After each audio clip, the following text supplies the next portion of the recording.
This presentation is brought to you by Smoooth Productions.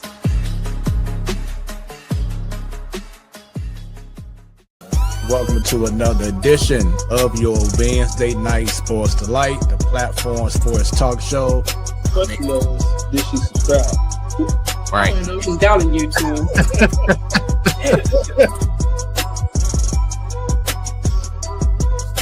Representing from the Boondocks.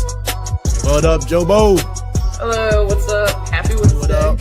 She repping her Hey Sister Soldier look right now. Everybody give it up for Bunny. What's happening, Bunny? What up? Happy hump day. T-Bone, what's going on, brother? I'm back, and I don't know about better than ever, but I'm back. What is going on, party people? It is your Wednesday Night Sports Delight, the platform sports talk show. I am your boy Smooth. I think that may be on the highlight reel tape. And we're glad that you are tuning in live along with the millions and millions of the platform sports talk show fans on once again your Wednesday Night Sports Delight. Really? Or really? Brinks truck backing up in his driveway with 97 million. There you go. All you hear is this. Probably somebody who's doing something to give back and letting the next generation. Don't have me tear up on here. Come on now, don't hit me tear up. You know I get emotional. But people watching around the world, no pressure. And we already have our favorite fan, Ms. Williams, saying welcome, Brandon. Well, how are you? Hi, Ms. Williams. A guy who tried to give it his all and put on for the city, to be truthful. Because like I said, I'm St. Louis die hard. The views of Smooth does not reflect the platform sports talk show or its sponsors.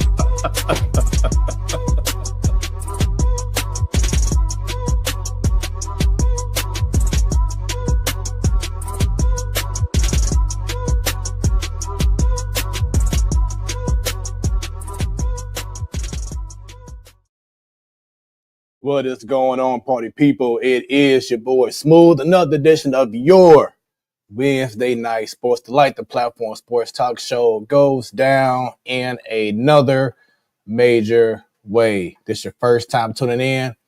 Thank you very much. We've been doing this for almost 8 years. It'll be 8 years in April. Consistently every Wednesday, give you nothing but just great sports content from our point of view. We're not going to claim that we're the best in what we do, but we have a fun time doing it, and we have a passion. And shouts out to the entire platform sports talk show family and network. And for those, once again, who have been faithful followers, thank y'all very much. I need everyone right now to go ahead and like and share this stream with all your peoples. Let them know, hey, it is an amazing sports talk show that goes down on Wednesday nights at 7 p.m. Central Standard Time. And I need you to go ahead and join in with me, because the more people that, like and share and then leave comments throughout the whole show, the better your experience is going to be. And for those wondering, well, how can I follow the platform sports talk show all across social media? Glad you. And oops, wrong button. Go ahead, follow us all across social media. We on Facebook, the Platform Sports Talk Show. On the X at 314 Sports Talk. On Instagram, we're live right now at Platform Sports Talk. You can also email us, platformsportstalkshow@gmail.com. If you know someone that would be an amazing guest and have their stories told on the show, there we go right there. And if you want us to come out to a great sporting event and hold things down, get some great interviews, get some footage, the whole nine, we can come out to your event. Shoot us the email, platformsportstalkshow@gmail.com. Of course, go on YouTube, subscribe, and click on that bell. So, anytime we go live like we are right now, you will be notified. And if for some reason you can't see us, maybe you're driving, you're walking around doing some things, have no fear, because we also on Hot 365 Radio, where it is always hot. Go to their website, hot365radio.com, or go to the app. No matter if you have iOS or Android, just put in Hot 365 Radio. You will see the logo and just download the app and you are good to go. I just checked it out before I got on and it sounds amazing, crystal clear. So enjoy that. And you can catch the replay of our most recent show each Sunday at 3 p.m. Central Standard Time. You will also get an amazing push notification anytime we're on, just like I just experienced on my phone as well. So once again, go ahead and get that app as well. They also have a Twitch channel, twitch.tv/Hot365 Radio. Every first Wednesday of the month, it is the Ladies Night Show, an amazing panel of women who love sports. You have Joe Bove to Bunny, who is the host, Coach Willis, who's on break right now because he's coaching her Clayton High School girls basketball team, doing amazing things. We also have a most recent addition, Perp, and she just came back. Been a long time, but she's back in the mix. But also, my wife, my SA Dub, Jayonce, is part of the Ladies Night panel, doing amazing things. And then on occasions, you also see Miss Annie Greer as well. So the ladies are doing amazing things. Shouts out to them. And then every last Wednesday of the month, it's the Man Cave. Shouts out to Stan, the host. Got Sadar, we have T-Bone, we have Rio, and Craig Black. It is, once again, the Man Cave where anything, and I mean anything, can go down on the Man Cave. So every week, it's always something amazing going on with the Platform Sports Talk Show Network, and we don't intend to stop anytime soon. Also, for those who like some general great conversations outside of sports, I do have Smoooth Conversations. Everyone need to go ahead and on YouTube again, go to Smoooth Conversations. Make sure it's that 3-0, that third O in smooth, because if you put in 2 O's, you ain't gonna find it. So Smoooth Conversations, subscribe as well, like and share, and check out the amazing conversations that I have had over the last 7 months on this show with some amazing people. Started things off with Guy Torrey, and it's just been amazing ever since. So check that out, subscribe, and enjoy that as well. So enough of the promo for right now. It's time to bring in the co-host of the evening, holding things down from the Boondocks. Joe Bo, what's happening? Trying to stay warm. Trying to stay warm and in the Lou and the Boondocks, wherever you're at in Missouri, it is cold. Yeah. It is cold. But yeah, I'm good. Happy Wednesday. Happy to be here yet again and talk some sports. Get it in. Yeah, we had last night we were sitting on the couch and I was like, oh my god, well, there's no games on, like nothing is on at all. That was very depressing. And then tonight's the basketball's back. Tomorrow we got the championship game between USA and Canada in the Four Nations tournament. Baseball's getting going and whatnot. We got spring training games as of tomorrow, I think, between Cubs and Dodgers. So things are starting to pick up again. Thank the Lord. And she called you Joe. She called you Joe this time. Hi. Shouts out to our favorite fan, Miss Dub, a faithful follower pretty much since day one. So thank you very much, Miss Dub, for tuning in. Once again, everyone else, go ahead and get them likes, get them shares going crazy, and leave comments, because this is your opportunity to have your thoughts shared all across the world, not just here in St. Louis, but all across the globe. There can be someone right now in Spain watching this show and can see your profile picture and your comment or question, and you can say thank you to the Platform Sports Talk Show. Wait a minute, anybody have a child running around with no clothes on? No, I was playing. You just never know what you're gonna see on the Platform Sports Talk Show. Gotta love it. We keep it real. This is how it is.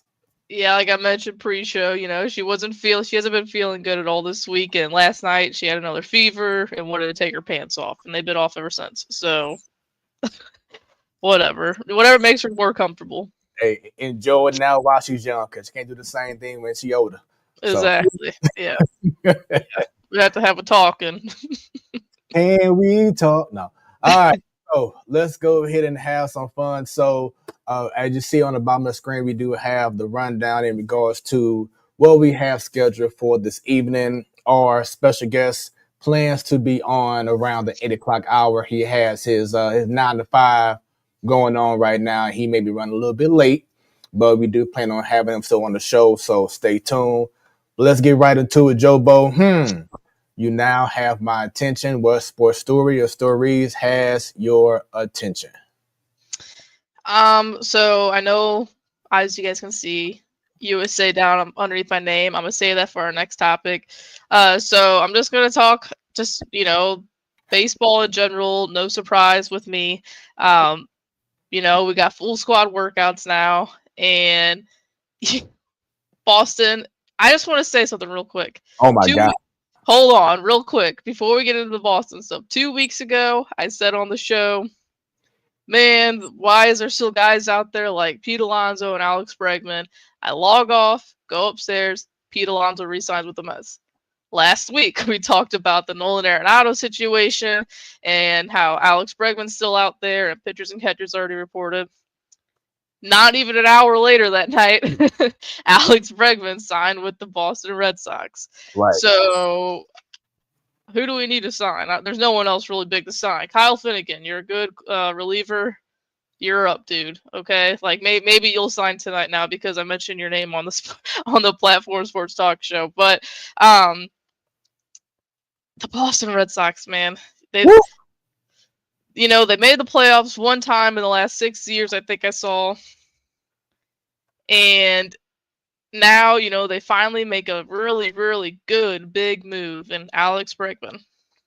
And I thought going into it he was going to play second base regardless because of all they have Rafi Devers at third, and do they have to trade Tristan Casas, who plays first base, and some moving parts. They got the best farm system in the game. Christian Campbell, who's one of the top prospects, if not the top prospect in all of baseball, he's a second baseman. But like 2 days after, or even like a day after Bregman has his presser, you got Rafi Devers just saying, "No, I'm a third baseman." Like, right. I'm not playing anything but third base. And what's even crazier is I seen Jared Carabas. Not sure if you follow him or not on social media. He's a big Boston guy, does sports stuff, like sports, not sports radio, but he shows up on their TV. Why can I think broadcast at times? He has his own podcast with Dallas Braden, former A's closer or pitcher and stuff. So, anyways, he said he was on Talkin' Jake or Wakin' Jake. It's a Talkin' Baseball thing, but he said this Monday that he heard within the organization that Devers mentioned that he would move off third base if they got Nolan Arenado. But now it's a different story with Alex Bregman. So, and he was like, what I was told, was that true or not? Not sure. But now there's just a lot of drama going on at Bregman, just saying like, I'll play wherever helps the team win. But then Tristan Casas yesterday was saying, no, Devers is one of the best third basemen in the game, and he needs to be there, and this and that. If you guys pay attention, Rafi Devers has a very good bat. He is one of the, top 10, 15 power hitters in all of baseball. But he cannot field his position. So, I don't know. We'll see what happens. Red Sox fans had happiness for about 3 days, and then things got shaken up a little bit. And it makes things look even better from a Cardinals point of view, because what if Arenado would have went to Boston? And yeah, he would be on a better team in regards to a chase to the pennant, but he'll be in a whole lot more mess because of what's going on with Rafael Devers. And the whole thing is that I heard this morning on the radio that he's rated as one of I mean, he probably said it, one of the worst third base percentage fielding players in all of baseball. So it's like you have to put your pride to the side if you're trying to go all in and win a championship. And right now, because of his pride, he's allowing that to get in the way. And I think in the long run, there'll be a talk with management and him and Breckman and whoever else, and they'll get things right. Because it's still, like you said, just started out, spring training just began, and they're just trying to come together and form that bond. So I do feel that eventually he will do what's right for the team, especially if you really want to win. You have to put your pride to the side and say, you know what, I want to do what's best for the team. And I do feel that he would do what is best for the team. And that's going to be him going to a DA spot or whatever else and allow Breggy to, be Breggy and be a Gold Glove third baseman for the Red Sox. Yeah, I mean, and like we say it all the time for spring training, everything kind of plays itself out. Injuries happen or kids don't perform like you want them to. Like Christian Campbell, maybe he doesn't have a good spring training, and that does it for him. Hey, but he's not going to be on the major league roster come opening day, and so he won't be our opening day second baseman. That'll make things easier for them. But I don't know. It's just crazy because Devers, he's already gotten his $300 million paycheck. He's good to go. You've already won a ring. I know he's still young, but like, come on. And then Alex Cora, because Devers was saying that, I was promised by ownership and, top parts of the organization that third base is my job. And then Alex Cora is like, well, Chaim Bloom's in St. Louis now. And he's the one that extended him and said that to him, So like what Chaim Bloom says doesn't matter anymore because he's not there anymore. So I don't know. We'll see what happens. It's early. Bregman's been taking reps at third base early on in spring training because Devers, I'm pretty positive, hasn't even started anything yet because he's hurt. I think it's a shoulder issue. But we'll see. It's just something intriguing. And, it's nice seeing drama that's not on your team. It's nice to... It's intriguing and fun to watch. Like you got the Brewers ownership saying some crazy things, like saying like, I don't need to spend money because why would I want to spend money to win a World Series this year? Or I could just try to entertain you for 82 games at home. Like, no, I think your fans want to see you win a World Series. So drama that hopefully doesn't come our way. Yeah. And for me, what has my attention last week, they were ranked number 21. And as of tonight, as they get ready to face off against Alabama at Mizzou Arena, your number 15 ranked Mizzou Tigers are in action, and they are doing amazing things. Just had a great last two games, one at home and one on the road, where they just simply demolished a team out there in the SEC land. And I'm like, okay, so they made up for their past mistake of losing against Texas A&M and whoever they played a few weeks ago. But these last two games have been more of a dominant matter. And tonight they face off against, I believe, number 3, Alabama at home. So I am looking forward to that. I did say, if y'all saw the highlights, can Mizzou be a Sweet 16 team? And I definitely feel they are on their way, but they are Mizzou. And if you know about Mizzou and they past history, and it can happen. But let's see what goes down. But good luck to them tonight against Alabama. Second, it was just announced last night that St. Louis High School former phenom, should I say, went to St. Mary's High School, then took his talents to SLU University and became the all-time assist leader at SLU University. Yuri Collins has just got called up to the Golden State Warriors. He's been on the G League squad for the last 2 seasons, and as of last night, he just got called up So congratulations to Yuri Collins. He just signed a contract, and he is about to play for the Golden State Warriors. And I want to tip my cap to the man cave because Joe, he was on our show back in 2023, and he shared his story. It was an amazing conversation. Check that out, y'all, on the archives. Just go on YouTube and check out the interview with Yuri Collins. It was an amazing show, and he is now able to say he is an NBA basketball player. So congrats to him. He is an amazing point guard, and just being in the G League and playing against those guys for the last 2 seasons is going to only make him better. So I look forward to seeing him do his thing for my wife's Golden State Warriors team. So congratulations to Yuri, and look forward to having him back on the show to talk about his experience from the G League, getting that call up, and the feelings of now playing in the NBA. So congrats to you, Yuri Collins. Yeah, that is awesome. 2023 was a long time ago, so I don't remember it. So I'll have to go dig it through the archives as well.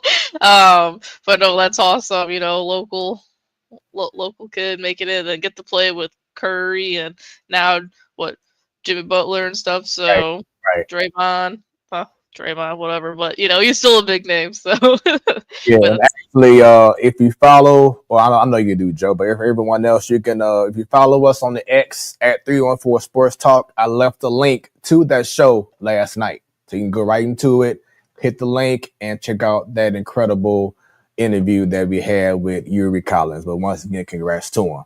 Now, let's get on to the next thing. Jobo, I'm about to let you cook because I know you have been excited about talking about this. And Four Nations tournament, this has been a tournament, Joe, that has really garnered a lot of attention.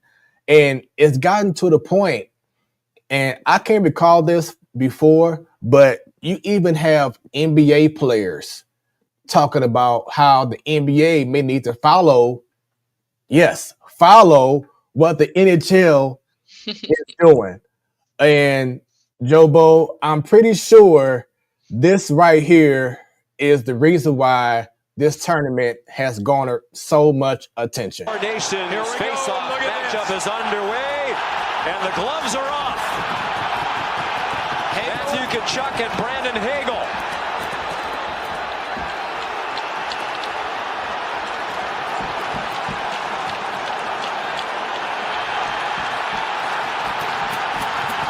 Hagel from Tampa Bay, Tkachuk from Florida. Did not see this coming.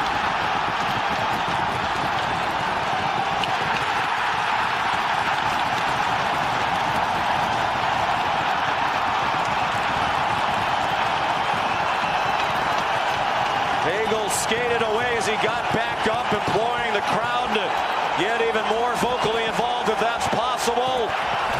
Is taking the face-off. He's clearly in there to help match the United States physicality. Brings a lot of grit, a lot of sandpaper.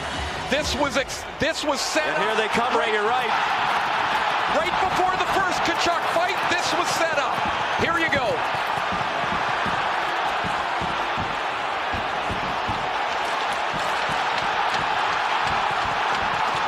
Bennett in the lineup for the first time. Brady gets the better of this one.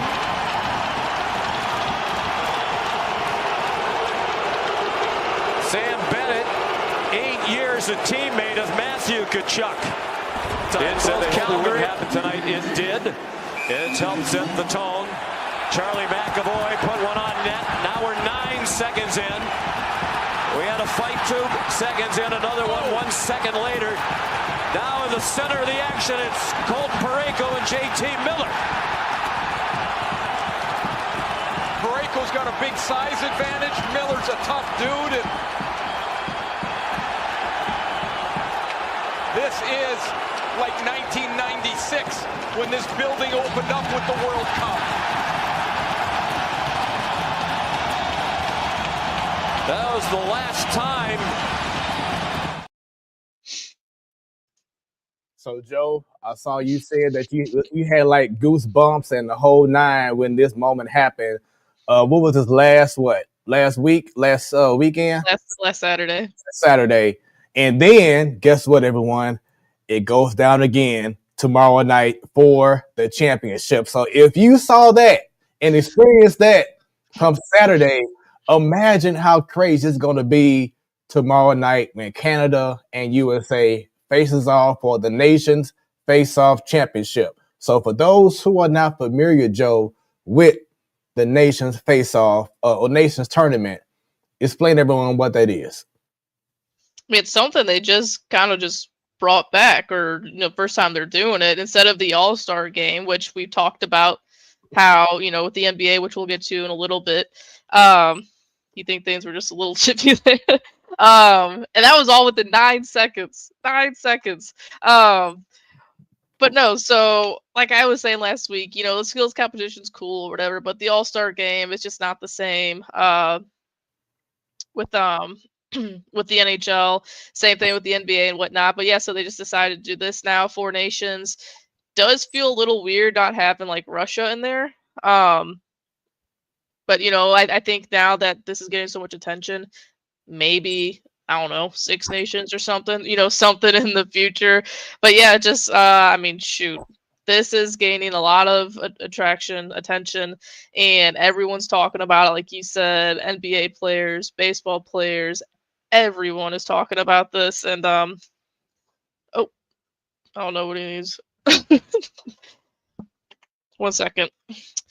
But yeah, no, it has been awesome to watch, and like you said, it does go down again on Saturday. And I don't know if you saw my tweets or not, but I was extremely upset more than ever that I was pregnant during this, because I so badly wanted to like run to the fridge and crack open a beer and stone cold just crush beers, and I was so mad, and Brenda was drinking one. I'm like, oh, this is amazing, like just a fun sports moment like that. Seeing all those fights happen, USA and Canada, big rivalry, and I don't know, it was awesome though, and I can't wait for tomorrow, but I'm scared for tomorrow because what's the odds it happens again? But I will say, STL boys, Brady and Matthew, baby, game 1 of the tournament, they combined for 4 goals. Their father scored 4 goals in a game against Canada back in the 90s. And then Keith Kachuk also got in a fight or 2 back then. And, and then they get things going. Apparently had a text chain going with JT Miller about, we need to do this. Let's, fire things up and whatnot. So, I don't know. It was awesome to watch. So with that being said, is this the NHL's greatest creation? Yeah, I mean, it's getting, like I said, it's getting a lot of attention. Not like, I think I saw that this is the most viewers that they've gotten, even in like Stanley Cup games since 2014. I think that's what I saw, and it's 2025, guys. So I mean, that's a long time. So I mean, it's great for hockey. It's I don't know if they can consistently do this every single year or not. I don't know how hard it would be to do that, but it's been awesome. Yeah, definitely has. So congratulations to the NHL for this. I mean, truthfully, I didn't know what to expect, but I can say I'm confident, should I say, in saying that I can definitely see this being expanded year down the line from 4 to 8 to whatever, because this is such a hot thing. And something else that may happen is that this may eliminate NHL All-Star games, because what I understand, because I haven't even watched the whole All-Star game in years, but from what I understand is that the game had just gotten stale as the years gone by. Something that we talk about with the next topic. But it's gotten better ever since they did the 3-on-3 format, but it's still just not as exciting to watch. And I was thinking when you were showing that, you asked last Wednesday if I was gonna, watch the NBA stuff, and I was like, oh, maybe I'll turn it on, not thinking that USA and Canada were gonna be playing each other. Yeah, I didn't watch the NBA stuff at all. See, that's crazy. But yeah, once again, congrats to the NHL and look forward to seeing what's going to go down tomorrow night. Once again, you have I'm about to say NHL. Team Canada versus Team USA for the championship, and it's going to go crazy. I know it definitely is. So, from one event to another, and for those watching, maybe Stan is watching because he has some things that he said in the chat. I think in the man cave though, but he was saying he wanted to know if I was going to bring up a certain thing about Steph Curry and the All-Star game. But I'll get to that later on. But this past weekend, we did have NBA All-Star Weekend, and I'm just gonna pretty much break everything down and give the the reviews. First, start off with, of course, Friday night was the celebrity game, and you had the Rising Stars, which the Rising Stars game was big because the winner of the tournament would go on to play in Sunday's NBA All-Star game, which was something that was definitely brought up by one Draymond Green, which we'll get to that very soon. But the Rising Stars winners was a team that had Dr. Connect on the team and a few other like mixtures of rookies and sophomores. And they did their thing. They held things down. But Saturday night was what everyone definitely was tuned into. And the first competition was the skills competition. Shouts out to the Cavaliers. You had Donovan Mitchell, and you had my man, I forgot his name, tip of the tongue. It'll come back to me in a second. But they won the competition. But the story about this competition was our biggest takeaway was Team Spurs with Victor Wembanyama and with Chris Paul. And what had happened was that they were trying to cheat the rules. And normally in the competition, you're supposed to go through these obstacles and then attempt a jump shot from different points on the court. Someone reached out to league officers or whoever is in control of the rules before the competition, whether it was between Chris Paul or Victor Wembanyama, and they asked, well, do we even really have to shoot the ball in those certain spots, or can we just act like we're shooting or just throw the ball away? They claimed, Joe, that they were told that they can do that. So after the first team went up, Spurs came up next. No, I'm sorry. The Spurs were up first. Excuse me. The Spurs were up first. And so they're going through one little drill. You got to pass the ball through here, go to the next thing and do a bounce pass through there. And then you get to the free throw line. And Chris Paul, except for shooting an actual jump shot, because you got to hit, you get 3 chances to make one shot. So Chris Paul, except for him shooting the jumper, he just throws the ball out like this from the rack. 1, 2, 3, like that. He didn't even try to shoot a jumper. So then he goes to the next station, does the same thing. 1, 2, 3. All of a sudden you're hearing boos. Then he goes past his assignment. Up next was Victor Wembanyama, and he does the exact same thing. Ended up, Joe, they got disqualified. They got disqualified. And I'm like, wow, why would you do that? Because if you think about it, let's say that they didn't get disqualified and it was all good. Then every other team behind them, Joe, would have done the same exact thing. So I'm glad that they got disqualified, but it sucks because everyone's looking forward to this competition, and you're the first team ever to say, you know what, let's try to cheat the system. And guess what happened? They got disqualified. So that was the highlight, or shall I say low light, of that competition. But once again, shouts out to Team Cavaliers for that competition victory. Can you imagine spending your money to go there and see, 2 big names in the league just not even really try, I don't get it. If you don't want to participate, then don't accept the invitation, I guess. I don't know. That'd be like people like at the home run derby just like bunting the ball for no reason. Exactly. And it just doesn't make no sense. And it is Evan Mobley from the Cavaliers. So I just want to make sure that I address that it was Evan Mobley and Donovan Mitchell.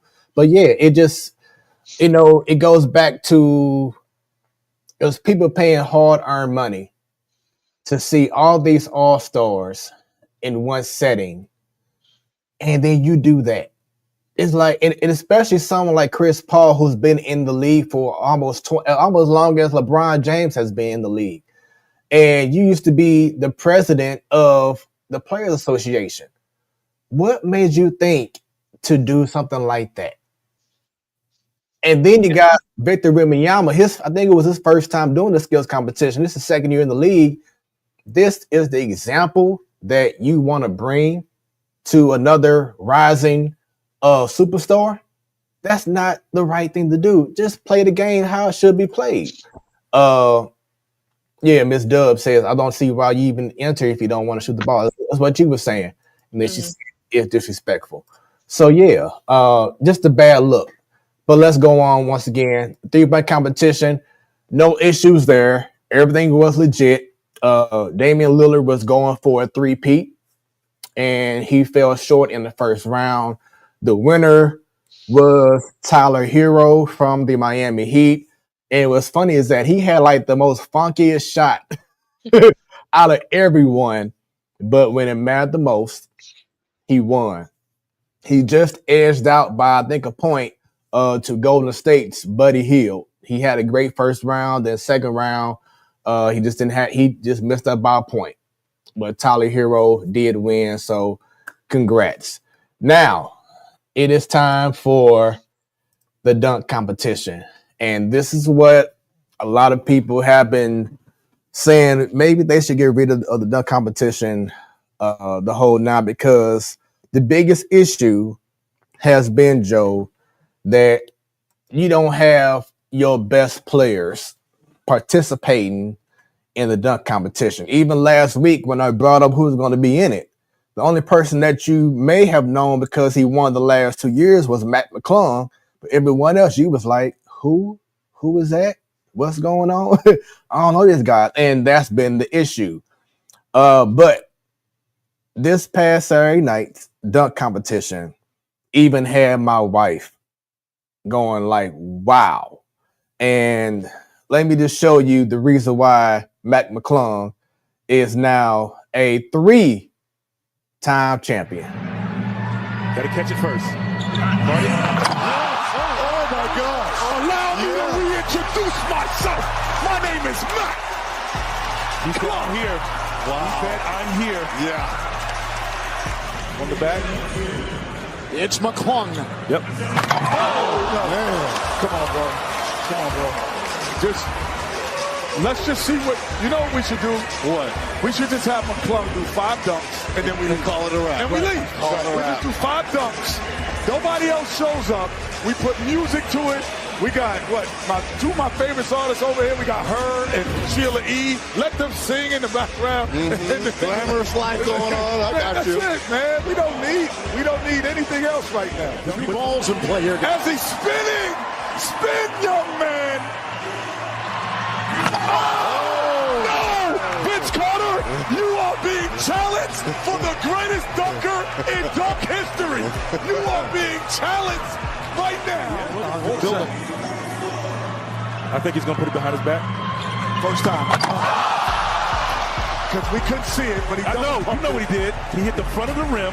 He jumps over and hits the front of the rim. When you see it in slow motion, folks, you're going to like it. Come on, I got dunk eyes. I see that. You know Vince is going to see this. He's eagle eyes. Watch. Get to here. Look at his eyes. Look at his head. That's for concentration. Boom. Purpose. Yeah, that's over. Yep. Good night. Good night. Good night. Where's Steph Curry when you need him? Where's Night? The party's over. Good night. Look at this. Oh, man. We've had our time. Oh, look at his head at the rim. Look. So yes, Mac McClung did some amazing things, and what was so amazing about it, Joe, was that he did each dunk on his first attempt. He didn't like miss 18 dunks in a row and then finally hit one. He came with the game plan and he executed. And every dunk he had, as y'all saw on the screen over those listening on Hot 365 Radio, where it's always hot, every dunk was a 50. Every dunk was a 50. Now, shouts out to the rookie Stephon Castle from the Spurs. He did challenge him in the final round, but Matt McClung just shows why he is the first ever three-peat dunk champion. The good news about this is that he is a player from the G League. Yes, a white boy who can dunk and who has a flair for the dramatics. The bad thing, Joe, is that he's from the G League. He's a white boy, and he has a flair from the dramatics. And another bad thing to add to that list is I think he said that he doesn't know if he'll do next year. So what are people going to go to watch? Exactly. So now, after the event, more than likely, they probably just gaslighting everyone. But Ja Morant was like, he might have me do the dunk competition. Then Giannis Antetokounmpo was like, if you do it, I'll do it.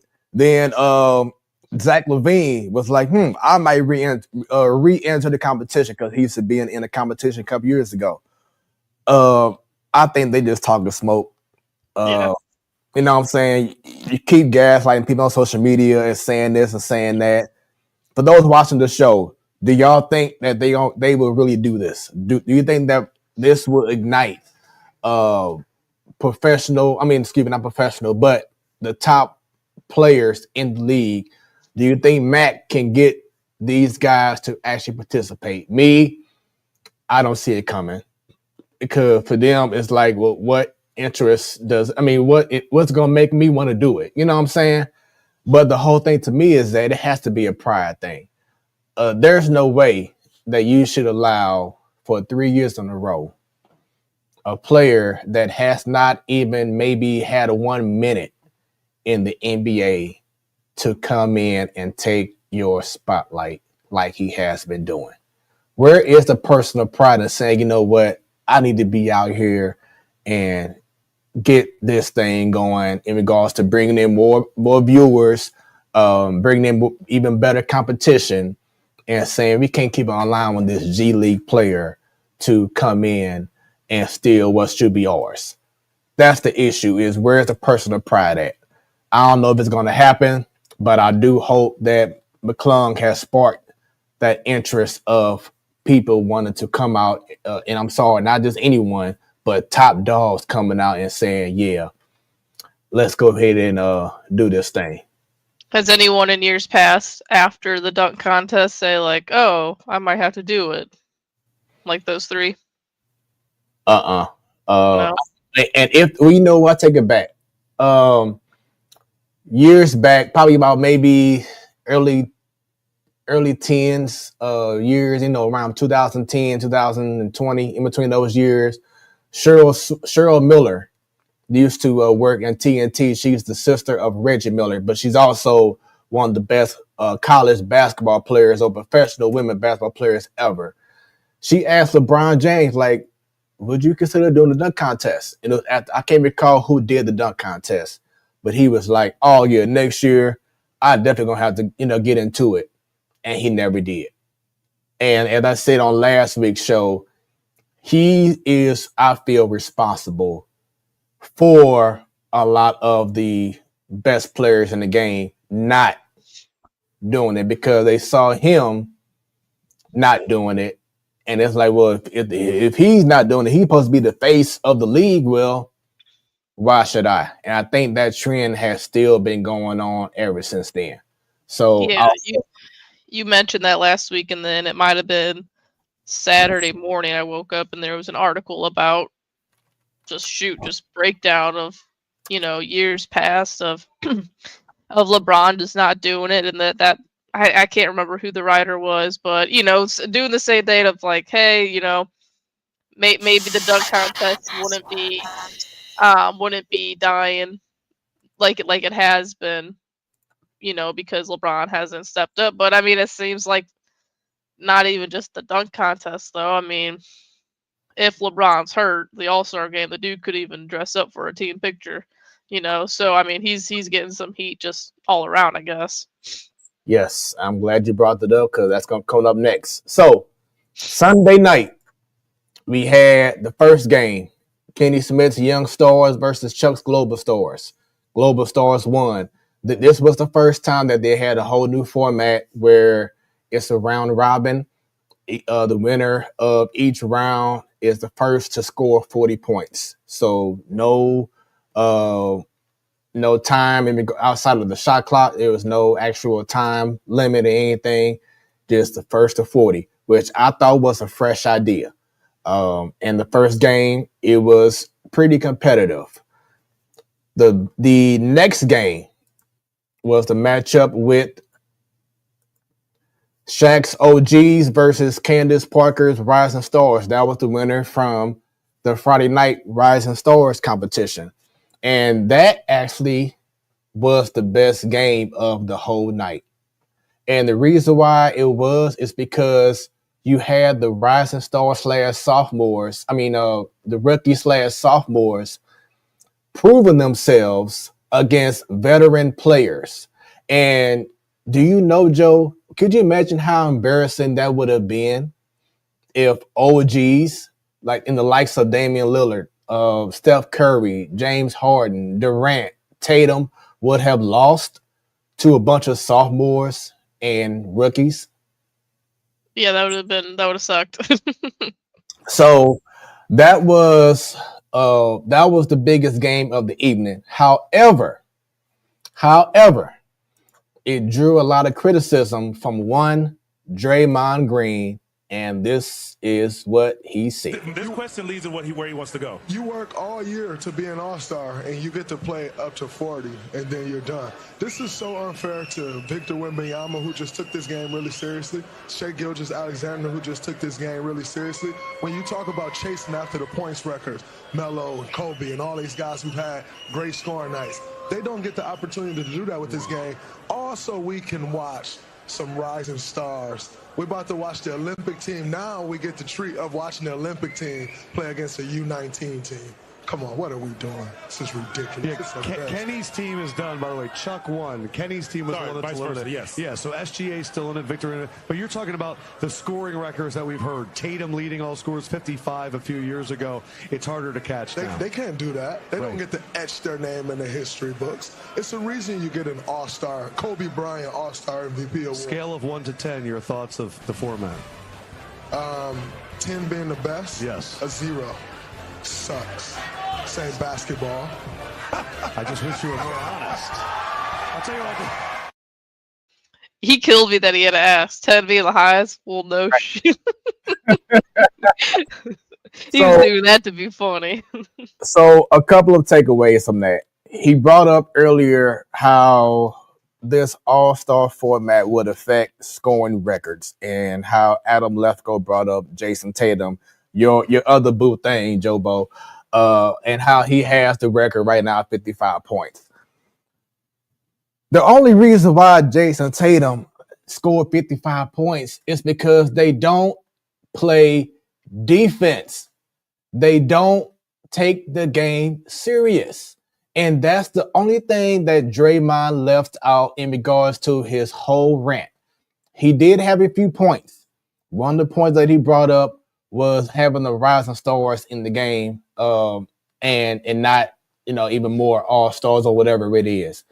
Now, Grant, I see his point in regards to that. Why is it fair to not have actual all-stars and you having the rising stars? I just brought up earlier how it was a great game. That was probably the most competitive game out of all. But it leads to this. You're the reason why. The NBA All-Stars are the reason why the NBA thought, well, let's be creative and let's bring something different to the table that's going to make it competitive. And game 2, it actually worked. It was very competitive until Dame hit that, Dame shot, Dame time 3-pointer from way back. But that was the most competitive game. But if you don't do the Rising Stars, I did see something on X, and someone had an idea. Now, there's been multiple suggestions about having maybe Team USA versus Team World. They tried that years back. It wasn't like it was the best thing. Even if they did that, the players, I feel, still would not give their all. Then there was another suggestion, which I did like this, is that, Joe, you have your all-star picks, but then you have the team of all snub stars, the guys that people was like, well, wait a minute, how come this guy wasn't on the all-star team? How this guy get left out? And have them be on the team, because that's added motivation. Like, oh, this guy took my spot. That guy, took the fan vote for me. So I like that idea. If they keep the format they had this past weekend, everyone else, give us your thoughts in regards to what I just brought up in regards to the format, in regards to the teams. But like I said, I did like the Rising Stars because it provided that hunger, and you don't want to be that team to lose against them if you are an NBA team. So between that and Draymond saying the whole scoring record, they don't play defense. And one of the All-Star games that really changed everything, it was maybe about 5 years ago. And it was a play where Giannis Antetokounmpo was going in for a dunk, and Steph Curry was in the lane.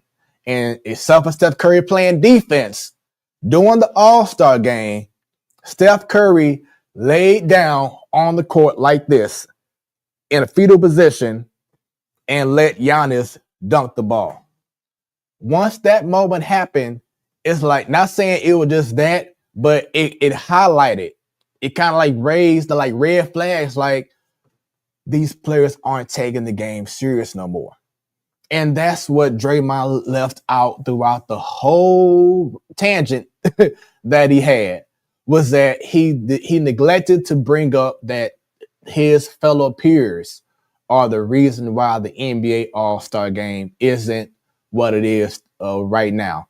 Back in the day, you had Kobe's, you had MJ, you had the whole era in which going to the fourth quarter, it was competitive. They were going at it. I mean, guys were boxing, throwing bowls. I mean, it was serious, and it was very competitive until maybe, let's say, the East got ahead because the game was just that good. The East got ahead to a certain point where, okay, now you can kind of play around for the fans. That's cool, because the first 3.5 quarters, it was competitive. It was something to watch. But now it's to the point where you're starting off like, I ain't gonna play no defense. I ain't gonna do this. I ain't gonna do that. And God rest his soul.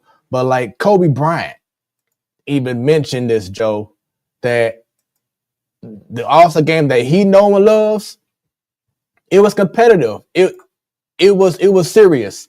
And here's proof, because I want to go ahead and show this video so everyone can see Kobe Bryant's thoughts in regards to the NBA All-Star game.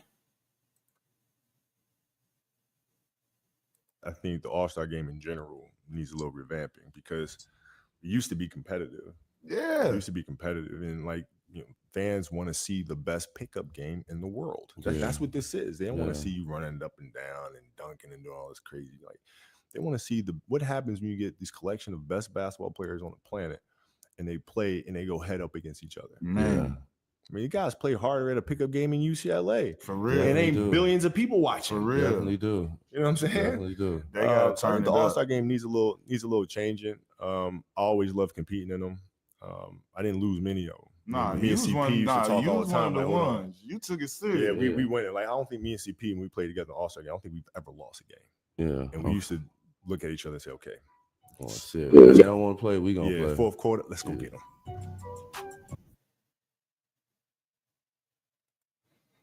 So as you can see, that's how serious it was, and that's what is missing in the game.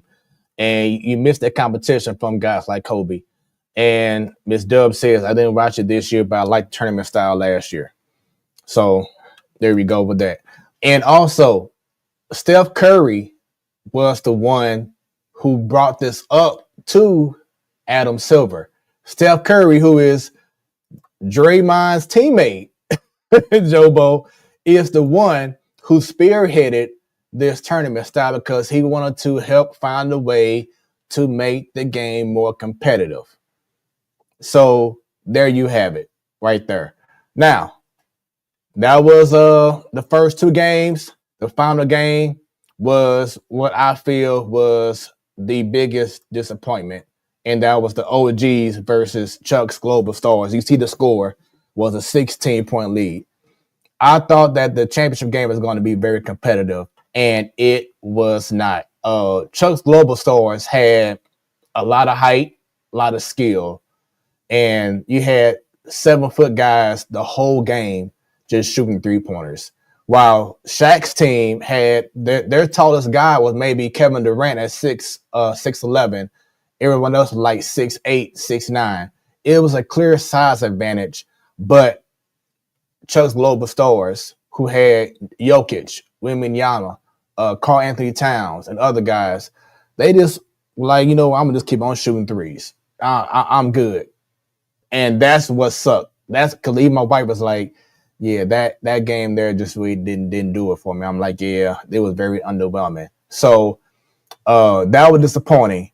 And then something else also that I felt hurt the game, Joe, was it was too many things going on with the presentation in regards to having long breaks in between games. And then even within the game itself, it was a timeout, and then you had a TNT presentation. Then you had Kevin Hart, and I mean, he did an incredible job as a PA announcer, but it was just too long. It was too much theatrics going on around the game. It was more time doing that than actual time of the game being played. And even the players were saying, hey, it's taking too long. We want to get back into the flow of the game. Like imagine playing. Now I know hockey's different because they have those 20-minute, intermissions. But can you imagine in between an inning in baseball, it got extended 10 more minutes longer than it should, and then you want the guys to come back out and act like they still hot? You can't do that in basketball. Players like to be, like to stay warm and loose, not sit back and now they got to watch this presentation. You watch the kid trying to make a basket. He won $100,000, but it's the process of how long everything is going on within the game. It's different if it was like doing halftime or doing, whatever.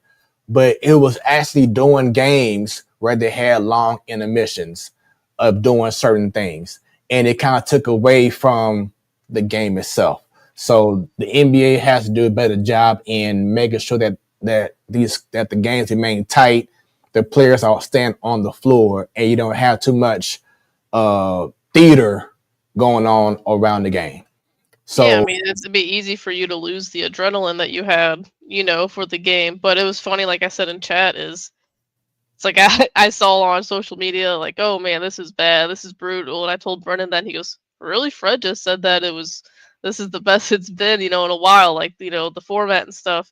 And then you like quoted it saying like, never mind or whatever, because Brennan's like, I turned it on because of Fred's tweet. And then he's like, and then Kevin Hart's in the middle of the court doing a presentation or something. And so he turned it off. Yeah. It was definitely, it started off good. I was like, okay, let's go NBA. The players were going out of court playing defense. You saw Kyrie going at it. It was just really cool. But then the championship game, like this, the moment that you thought it would be very exciting, and it just lacked that.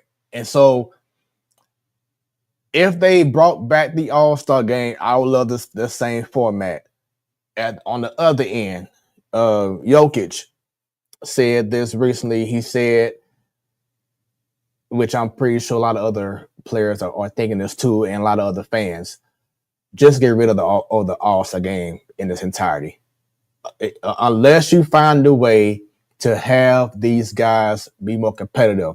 There was a suggestion of doing the MLB route, which was the winner of the East versus West will have home court in the NBA Finals. Something like that, we'll see. But I just don't know between the dunk competition and the actual game if you're going to see the best of the best give the people their best on the glorified exhibition game.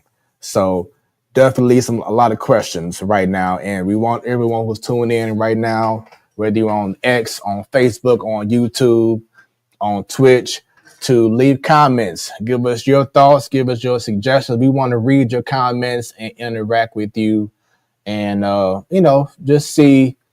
Get your thoughts in regards to how should NBA All-Star Weekend be. But with that being said, Joe Bo, it is time for our special guest.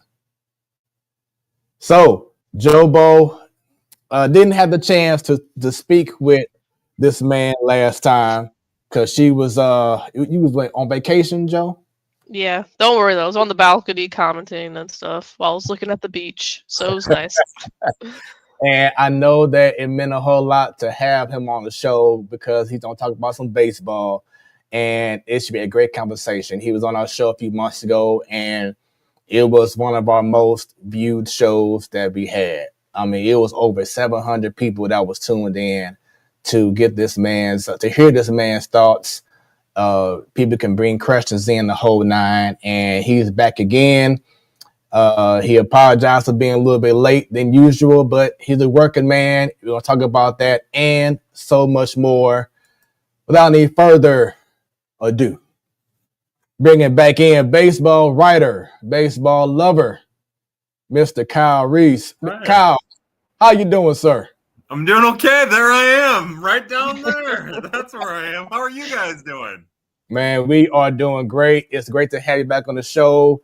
How have you been in 2025? Who knows? I wish I could tell you. I have no idea. How are you doing? That's the question that I care about. We're doing great. Joe Bo, when you was on the show last time, she wasn't on, but a whole lot has changed with her ever since then, as she is now expecting baby number 2. So congratulations once again, Joe, on that. But we're looking forward to talking some sports and some baseball with you, man. Definitely want to get your point of view on a lot of different topics and just have fun with this show this evening. So you'll get right into it. Joe, I know that you have some stuff you want to talk about as well. Yeah, let me jump in first. Joe, I'm so happy that we get a chance to talk it over, and congratulations on the exciting news. And yeah, it's a pleasure to be here. And again, I'm in kind of a daze. I apologize to you guys. I probably won't be my normal whatever mutant-like self I am. I just got home. I've been home long enough from work that I have a bowl of soup here, and I have some naan. So throughout the little thing here, and this is all I've eaten today. So it's going to be a mess. What's going to happen? It's going to be nasty. Everybody at home is going to need a napkin. and you did tell me that you do some construction, and also you have a plow truck company. Well, I don't have a plow truck company. I work for a local municipality. I'm a foreman of a construction crew. That's my full-time job. And one of the things we do is we do snow removal, and I run our daytime removal in West County for the municipality I work in. And that's 12-hour days during snow, 7 a.m. to 7 p.m. And then another crew comes in and works 7 p.m. to 7 a.m. I live in the city of St. Louis. My job's in West County. And so I usually wake up at 5. I'm usually out of the door at 5:30. And getting home by 8 on a snow shift day is a short miracle. So that's I'm just glad I could be home by 8 to talk to you guys. And again, I apologize for being a little bit late. Stupid weather, you know. Yep, St. Louis weather. The worst. Yeah, thank you. And then also, I'm sure people on social media have seen you in a crazier state on your podcast. Was it your pad episodes? Those get kind of crazy sometimes with some drinks and whatnot. Yeah, the truth is, I'm an old man now, so I can't do pad the way that I used to like to do pad. So yeah, but I miss doing pad. It used to be really easy to do with what was it called? Periscope. You could just jump on Periscope and it linked right to Twitter, and people could participate through Twitter and post questions from there. And once Periscope went down and they stopped using it, and whatever Twitter does now, and then you got to be connected to YouTube, and I'm really stupid. I don't understand any of it, so I just try to avoid it as best I can. But we do need to do a pad soon, because I think the people need booze-induced hallucination to help them be prepared for the Cardinals 2025 season. And I see that you also are on a new podcast as well. Yeah, at Winter Warm-Up, Brian Walton, the esteemed Brian Walton, who a lot of people probably know from the Cardinal Nation. He runs as the owner-operator of the Cardinal Nation. It's a great website that probably gives the best Cardinal prospect, like not inside information, but like, for instance, Brian's down at spring right now. He's providing information about step camp that's going on with the Cardinals minor leaguers. He was the only one down there putting pictures up for the pre-camp camp, as it were, where major leaguers and minor leaguers were kind of working together before spring training opened up officially. So Brian Walton, through the Scoops Network, has Wednesdays with Walton, and now it's Wednesdays with Walton and Reis. And every Wednesday morning at whatever your favorite podcasting location is, you can listen to that. And that's a little bit more, I would say, the professional side of me. I try to be a little goofy, but that's probably the little bit more professional side of me. I try to be as respectful to Mr. Walton's time as I can, because he's just a really great guy, and he's really smart, and it's been a pleasure to get to know him. But yeah, that's Wednesdays with Walton. Feel free to check that out. We talk a lot about prospects. We talk about the Major League roster, but it'll be a good way to get a little information throughout the season if you stick with us. There we go. Love it, love it, love it. Once again, before we get even more deeper into this conversation, give us a follow everywhere on Facebook, the Platform Sports Talk Show, on the X at 314 Sports Talk. We on Instagram live right now as well at Platform Sports Talk. Go on YouTube, subscribe, and click on that bell so anytime we go live, you will be notified.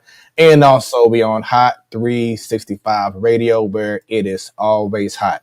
So check us out everywhere, and let's get right back into this conversation with the one, the only working man, Kyle Reis. So, Cardinal baseball, spring training is here. Everyone reported this past weekend, including the hot topic of the offseason, and even to this moment, one Nolan Arenado. And I will say this, and I'll let you go do your thing. I had some thoughts about it, because Joe knows that I've been saying he needs to be off the team to allow the future to get more playing time. However, it's looking to this moment, as Mo said, well, to this day, that he is on the team. And with that being said, if I'm Arenado, coming to everything that I've been through this off season, I want him to have a FU year, like FU to the organization, FU to the Red Sox, to the Dodgers, to whoever did not want me on their team, and not the Astros though. Oh yeah, that's Joe's thing. I will say though, I was okay with him saying no to it. I was just shocked, but I was okay with it. Mm-hmm. But yeah, I just feel like he needs to have a straight up FU year, and because he knows that he had a terrible last 2 seasons, really. But this needs to be the opportunity where he needs to have that personal motivation. Like, I don't know if you saw The Last Dance, when Michael Jordan used any type of motivation to just it could be something that someone lied to him about, or he made it up. Yeah. And he found personal motivation. But I really want to see Arenado have a straight up FU year and just go crazy. What are your thoughts in regards to what I just said, but also in regards to how things have been going on with him with this offseason? I'll start with in regards to what you said, and I'm with you. I think that the one part, we talk about the FU to the other teams, the 5 teams on his list that didn't want him. FU to the Cardinals front office for, not putting in the money to the team, for him to want to stay around. But I would also like him to do a little FU to himself. I don't want him to change a player that he is or the person that he is or anything like that, because I feel like that's kind of harsh. But I do think that he needs, and hopefully he has done a little bit of introspective, and he comes out of the other side of it better. There's a lot of talk about what goes on in the clubhouse or what type of leader he is. I don't know about that. All we can do is speculate. I'm not going to do any of that. The little bit of information I do have that's firsthand is he's a good teammate. People like being around him.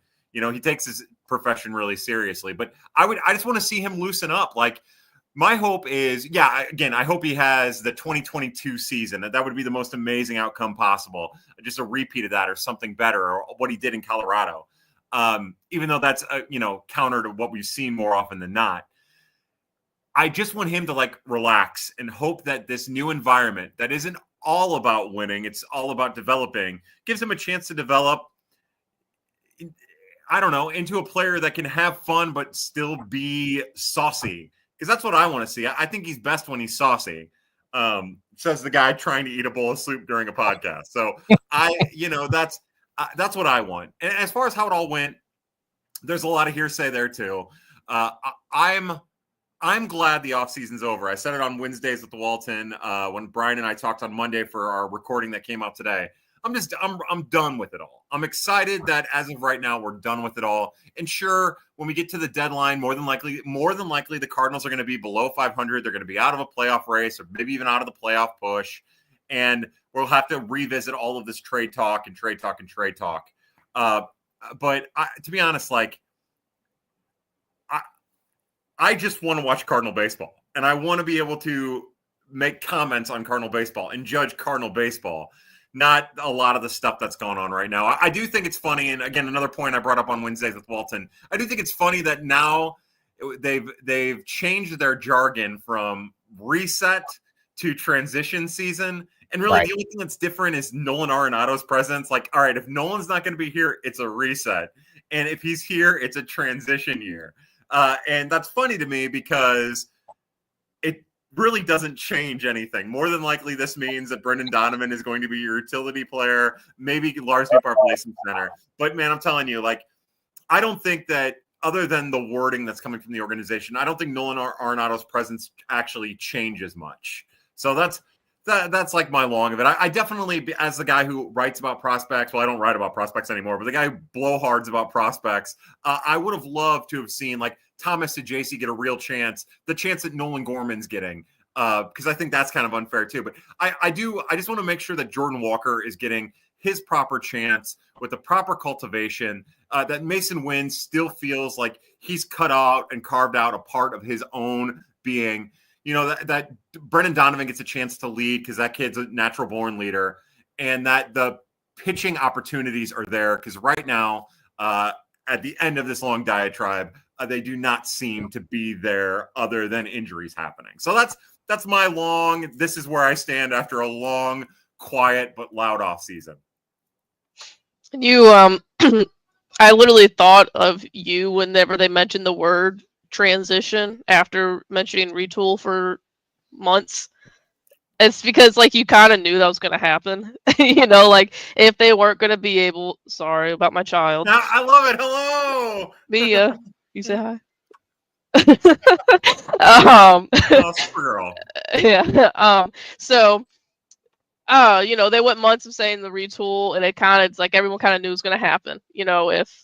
If they don't trade Nolan Arenado, we all just kind of had a feeling that they were going to switch something up, even though it's kind of crazy because he's just one guy. But I literally wrote down do you see them now, because they already changed the wording of, say, like you said, maybe 500 or below at the All-Star break, say they're within striking distance of a wild card spot. I can just see this team trying to go all in for some reason at the deadline, and I'm no, we probably need to see if anyone wants Nolan again, or Helsley, maybe trade him for something. And I could just see them just wanting to be the Cardinals, of the early 2010s or whatever, and try to go for it. And I just hope that isn't the case. And it sounds silly because I want to watch them win, but I don't want them to step back even further than they have. It's a really interesting thought experiment, right? Because in your mind, you're thinking, if the Cardinals get to the trade deadline, or we'll just say the beginning of July, well, the All-Star break, they get to the All-Star break and say that they're in second place or first place in the NL Central. There are a handful of games above 500. More than likely, that's going to be because Jordan Walker has taken the step that we all want him to and we've all been waiting for. More than likely, that means Nolan Gorman. I don't know about Gorman.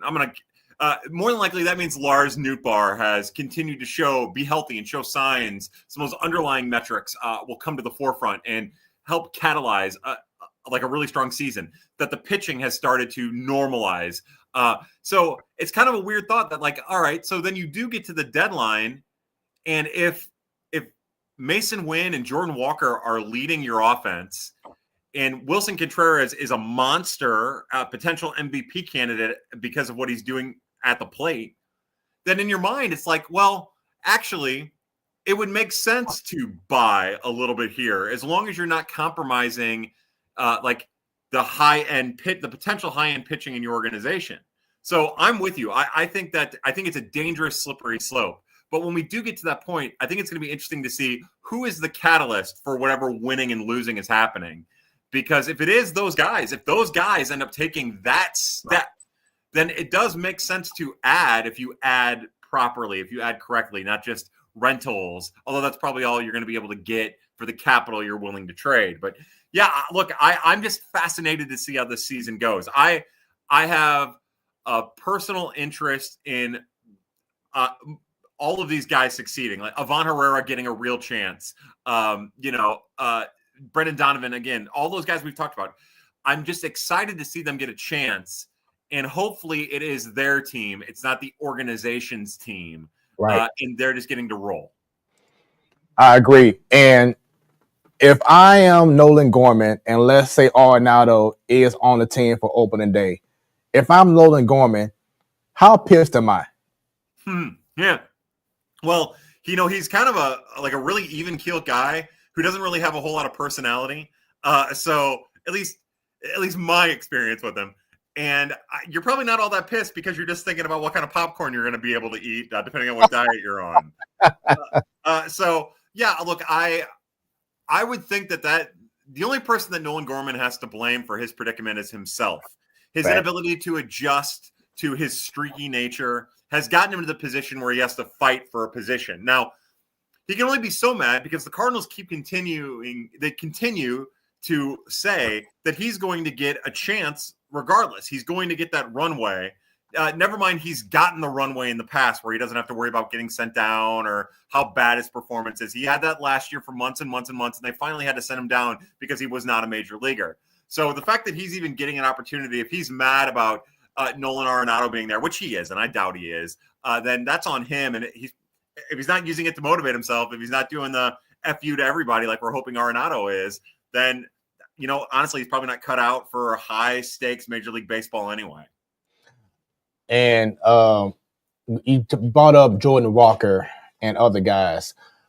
Can you talk from your experience about the new hitting coach, Brent Brown? Because for what I'm hearing, he's definitely different, and Jordan Walker is already raving about him. Now we know Jordan Walker has said he made changes in the past 2 seasons, and we still haven't seen it. Yeah. Do you think it definitely will be different this year? And what is it about Brent Brown? I can't say for sure if it's going to be different this year. What is different is the relationship. Like, I guess the characteristics of the relationship, right? No disrespect to Turner Ward. I think Brandon Allen, who is the assistant hitting coach, is a terrific coach, a terrific person. He's good in that role. And I don't want to bag on Turner Ward. This isn't meant to bag on Turner Ward, but Turner Ward was there because of Arenado and Goldschmidt and some of the connections that he made through there. And he got promoted from being the assistant hitting coach to the hitting coach. And he had his way of doing things, and his way of doing things was not the same as the atmosphere, as the characteristics that Brent Brown has. it's my understanding that it's a little bit more friendly. It's more of a think tank than it is a coach, and he understands a lot of different things about the analytics side and also about the fundamental side. And he's been to a bunch of different places that are highly respected. What I know about coaching is I know that we've seen the honeymoon phase end quickly, and it can end quickly. Like right now, it's all sunshine and rainbows from every one of the hitters in the organization that have had a chance to work with him. Every single one of them. They love him. They love where his head's at. They love that they seem to get individual instruction from him. And that's good. But you just never know when it's going to turn and how it's going to turn. So right now, we just have to hope the honeymoon phase lasts as long as possible. And I do think that for coaches, if you have the buy-in from the players, that's how you get the most out of them. If they believe you, if they trust you, if they trust that they're being heard and trust that they're being worked with, I think that's how you get the most out of them. And so because of that, I think you're going to see some early solid returns. I don't care about spring training. That's whatever. But I do think from some of these younger players, you'll start seeing some early returns that are successful. But again, that also comes down to play with how Wilson Contreras is responding to him, how Nolan Arenado is responding to him, because they'll take the cues from the older players. Brendan Donovan has a tight relationship with Brant Brown so far already. That's been talked about. And he'll lead the right way. And that's why someone like Brendan Donovan is so important to the Cardinals on so many different levels. Nice. So something else that has been brought up has been how the Cardinals has not spent any money in this offseason. And I told Joe this before. I'm not mad at that because the whole plan, as they've been saying this offseason before the whole transition part, has been to play who they have on the team, especially the youngsters, let them take over. I'm not mad that they have not brought in a free agent or made a trade and outside trying to get rid of Arenado. I think that's more exciting for me probably for the first time in a couple of years, because you're sensing a true change in regards to the organization finally gets it that they messed up and that they need to do something different, which is giving, like you said before, your Jordan Walkers more time to just mess up and still be in the game. Hopefully this year doesn't get to a point where he plays 7 innings and because of his defense, he's not playing the whole game. He needs to play a full game. Victor Scott, Siani, those guys have had strides, amazing strides over the last 2 months of the season. We know what Donovan is. Can Newt Barr stay healthy? Having Contreras, I saw that he bulked up and now he's playing first base, which that can change the whole dynamic of this team. I love the fact that this team is being looked at as they ain't going to do anything. I think that's exactly what Marmol needs. And I have the expectation of, are we going to be this amazing juggernaut team like they have been in the past? I think this is the perfect way to come into the season because the expectations are lower. And just like with Mizzou Tigers basketball team, they came in last year, they were 0-18 in the SEC and came in this year as one of the lowest ranked teams in the SEC. And now they're top 15 in the country. Yeah, I like this position that the team is going to this year because no one has them doing anything good. And that gives the team, a younger team, an opportunity to say, you know what, we hungry, we're being overlooked. Let's go ahead and shock the world. Your thoughts on that? Well, I think I'm going to sound like a Cardinal apologist right now, a front office apologist. And I do not want to come across that way. As a matter of fact, I'm going to start off by criticizing the front office so that I can eventually lay tracks for an apologist take. And it said, yeah, look, this current situation with the St. Louis Cardinals Major League roster does not make any sense to me. And you talk about, I am glad that they didn't spend money. I would have liked for them to cut more money. I would have liked for them to have traded Eric Fetty, to have traded Steven Matz, to have sent Miles Michaelis maybe to Russia. I don't care where. like there's so many other things that I would have liked to have seen them do that actually would have reduced payroll and set them up for the long term. Alas, that's not where we're at.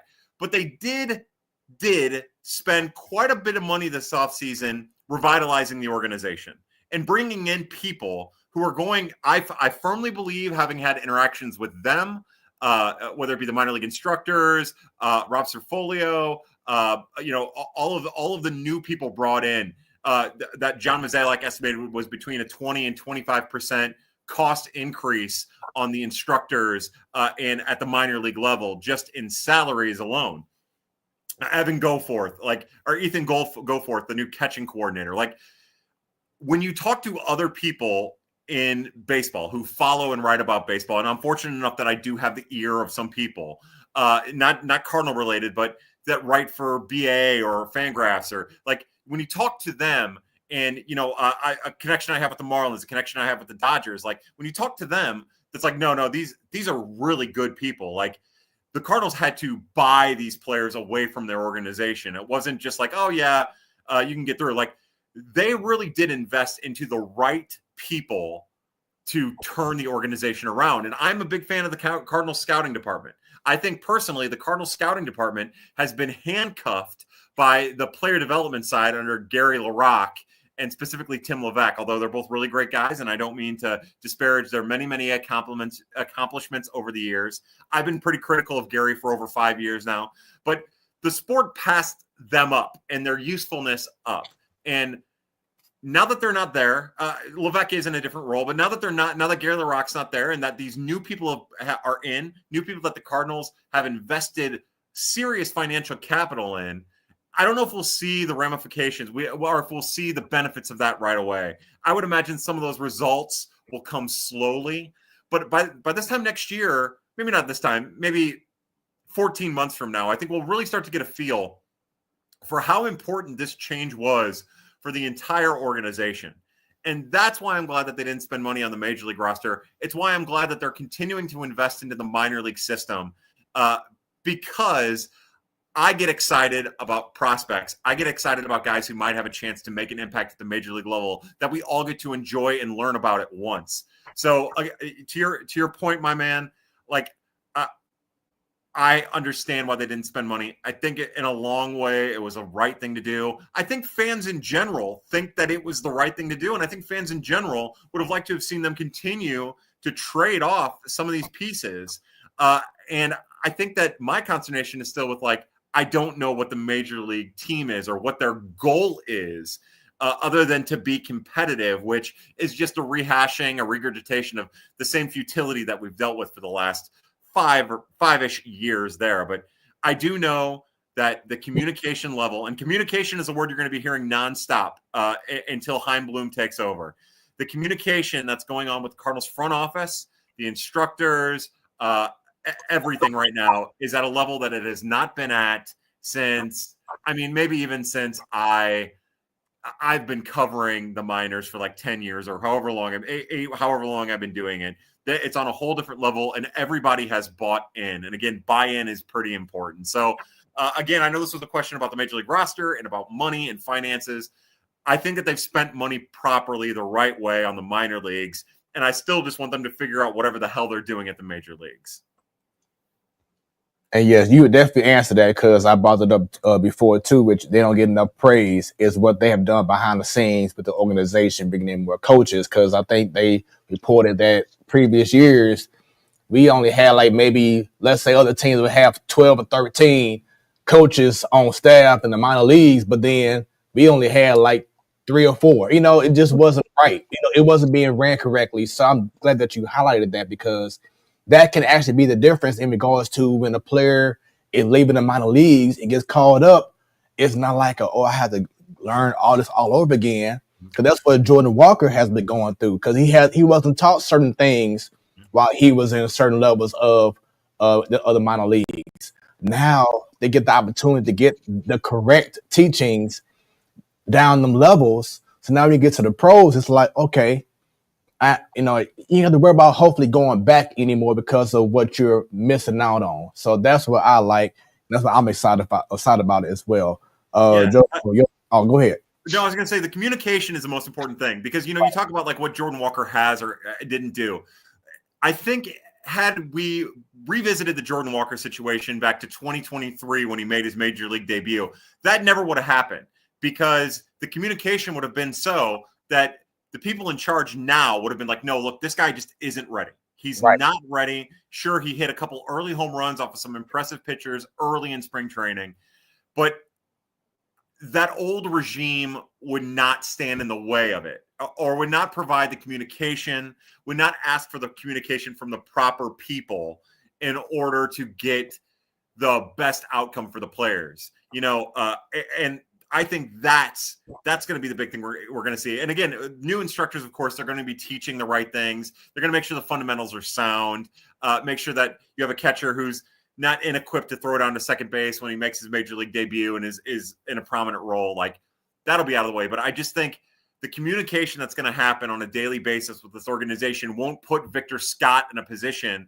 where he's going to have to start the season at the major league level, even with injury. That won't be Jordan Walker starting with the major league level. Like it was too early for both of those. And because of the situation, because of the lack of communication, the lack of coaching staff, major league coaching staff awareness of deficiencies of the players that set them up for failure in the long run and then having to retread it all. So yeah, I think that's the key. And I'm sorry to interrupt, Joe. That's my fault.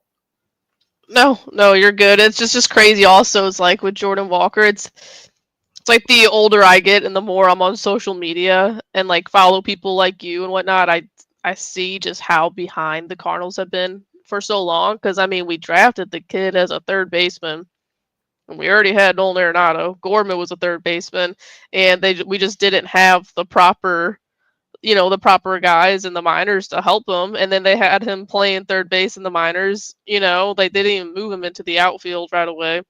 So yeah, communication, I guess, is going to be a key word for the team moving forward or for the organization, because you just, like I said, it's just like, it's mind blowing how behind the times this organization has been. And you start seeing it more and more and more. And it's just crazy. Yeah. Yeah. And, on top of that, it's been eye-opening to hear so many former players associated with the organization speak out about some of it too, and it hasn't been a good look for the Cardinals the last couple of years. And hopefully this is the end of it. This is the start of something new. And that's not about Mo or Heim, but again, not to drag Gary LaRocque, who still is a consultant with the Cardinals, and who had an amazing tenure and came in for the Cardinals in kind of a transition period himself.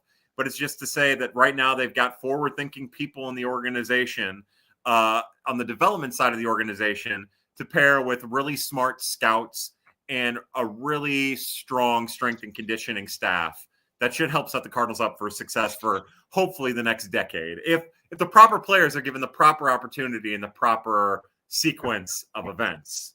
So that's it. Well, let me ask you, as we get to spring training, right? We have our first. This is for both of you guys. I'll ask you, Smoooth, first. What is the thing? Like this weekend, we get our first spring training games. I'm pumped up for them. What is like the thing that you're most excited to see? Spring training is stupid. You can't be like, oh, Nolan Arenado, because I mean you can, but he's only going to play. He's going to get one at bat. He's going to play 3 innings. It's not going to be anything. Is there anything in particular that you're like, I'm going to keep an eye on this spring? Anything at all?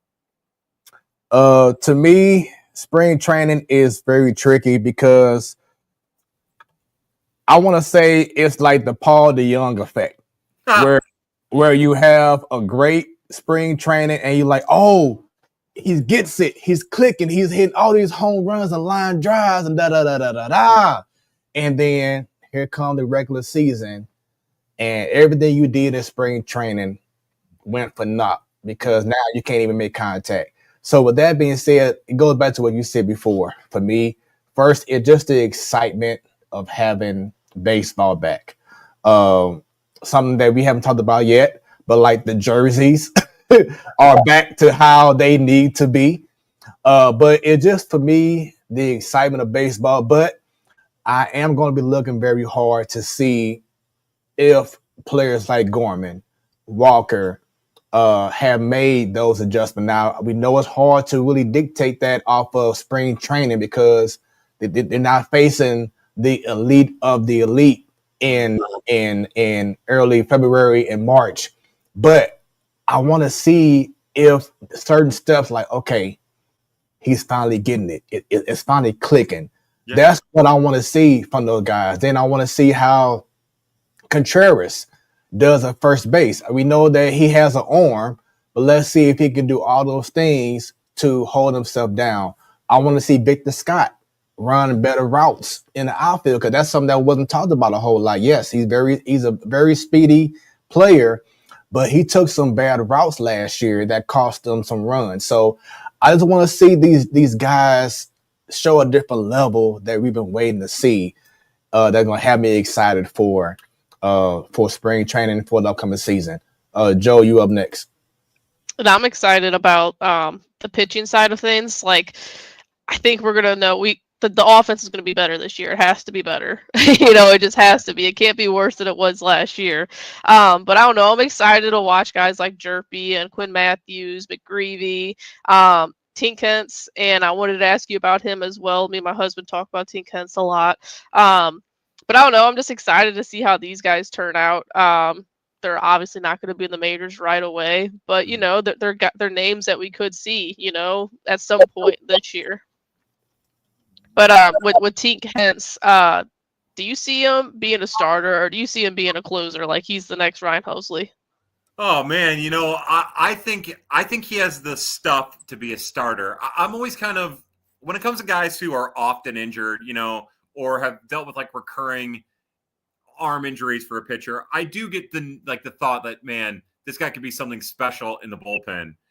But he's still so young. And, the one thing about some of the pitching influence that the Cardinals have brought in now at the minor league system is, I think, and it sounds like just from talking to some people, that Tink's going to get a real chance to hone his craft. Instead of just kind of like, all right, this is how you, all right, Markevian, come on in, pitch how you ever going to pitch, do whatever you're going to do, just make sure you're throwing strikes. I think this next group that we have, these next, the pitching instructors that we have now at the minor league level, the Cardinals have at the minor league level, I think they're going to teach him how to pitch, how to get the most of what he has.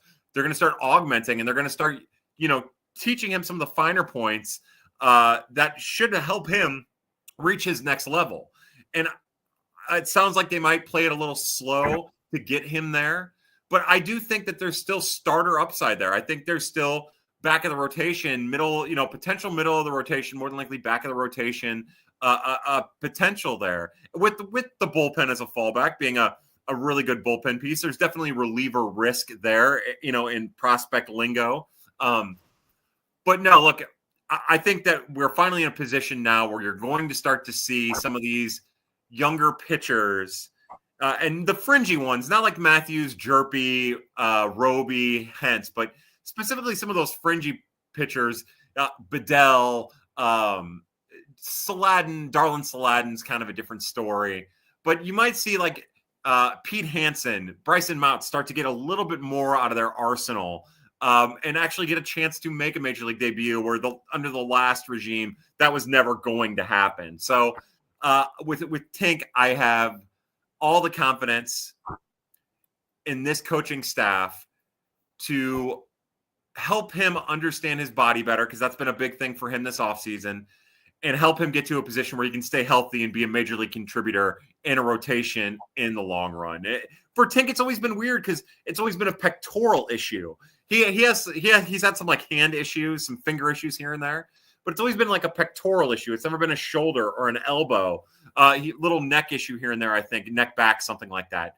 So that helps me think that if they have his body in sync, if he's pitching with his whole body instead of just throwing with his arm, that you're going to see the best of Markevian Hence ahead of us, not behind us. I want to speak on the managerial side.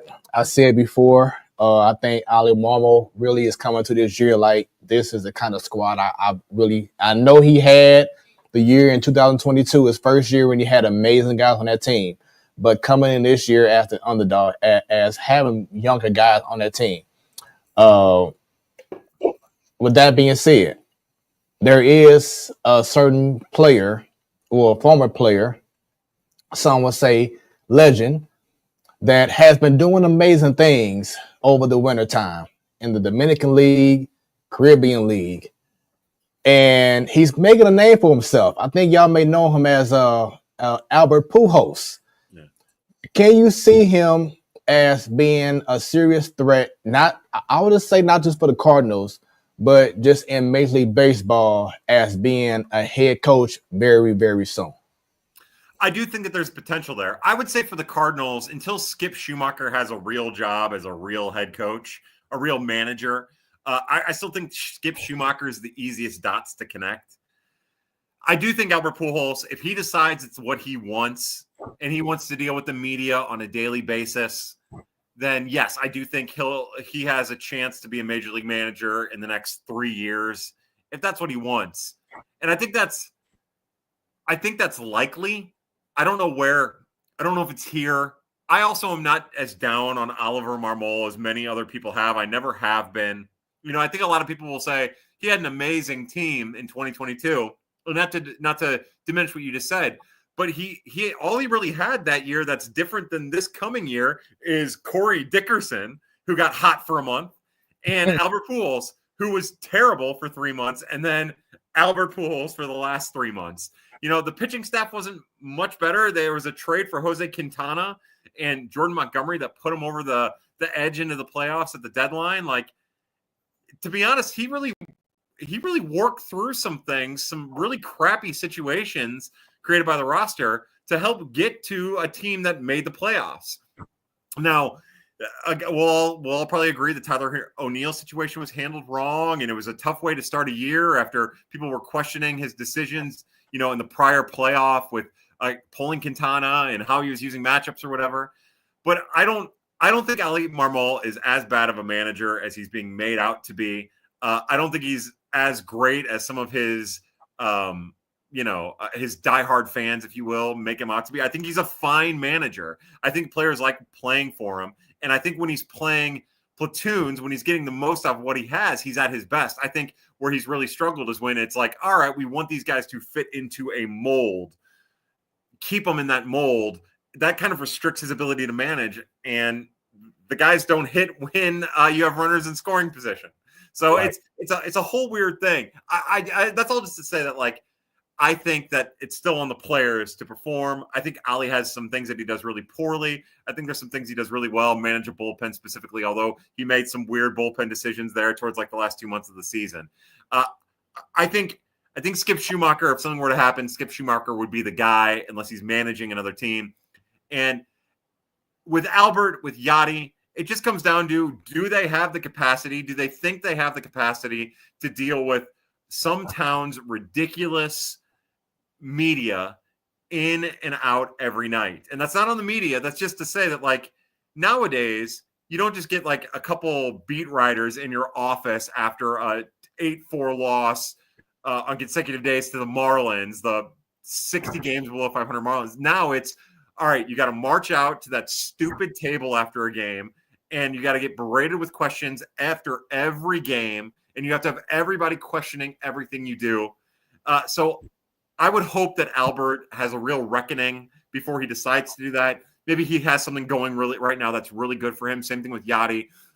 And maybe they don't take that next step. But I do think with Albert in particular, because Albert gets the media a little bit better than Yachty does, I think if he wants it, he's got enough connections in baseball that he'll have it. So, yeah, that's what I think. And as a follow-up, yes, I do agree with you in regards to Ali Marmol. 95% of his time that he's been a manager of the Cardinals, I have 100% approved of him.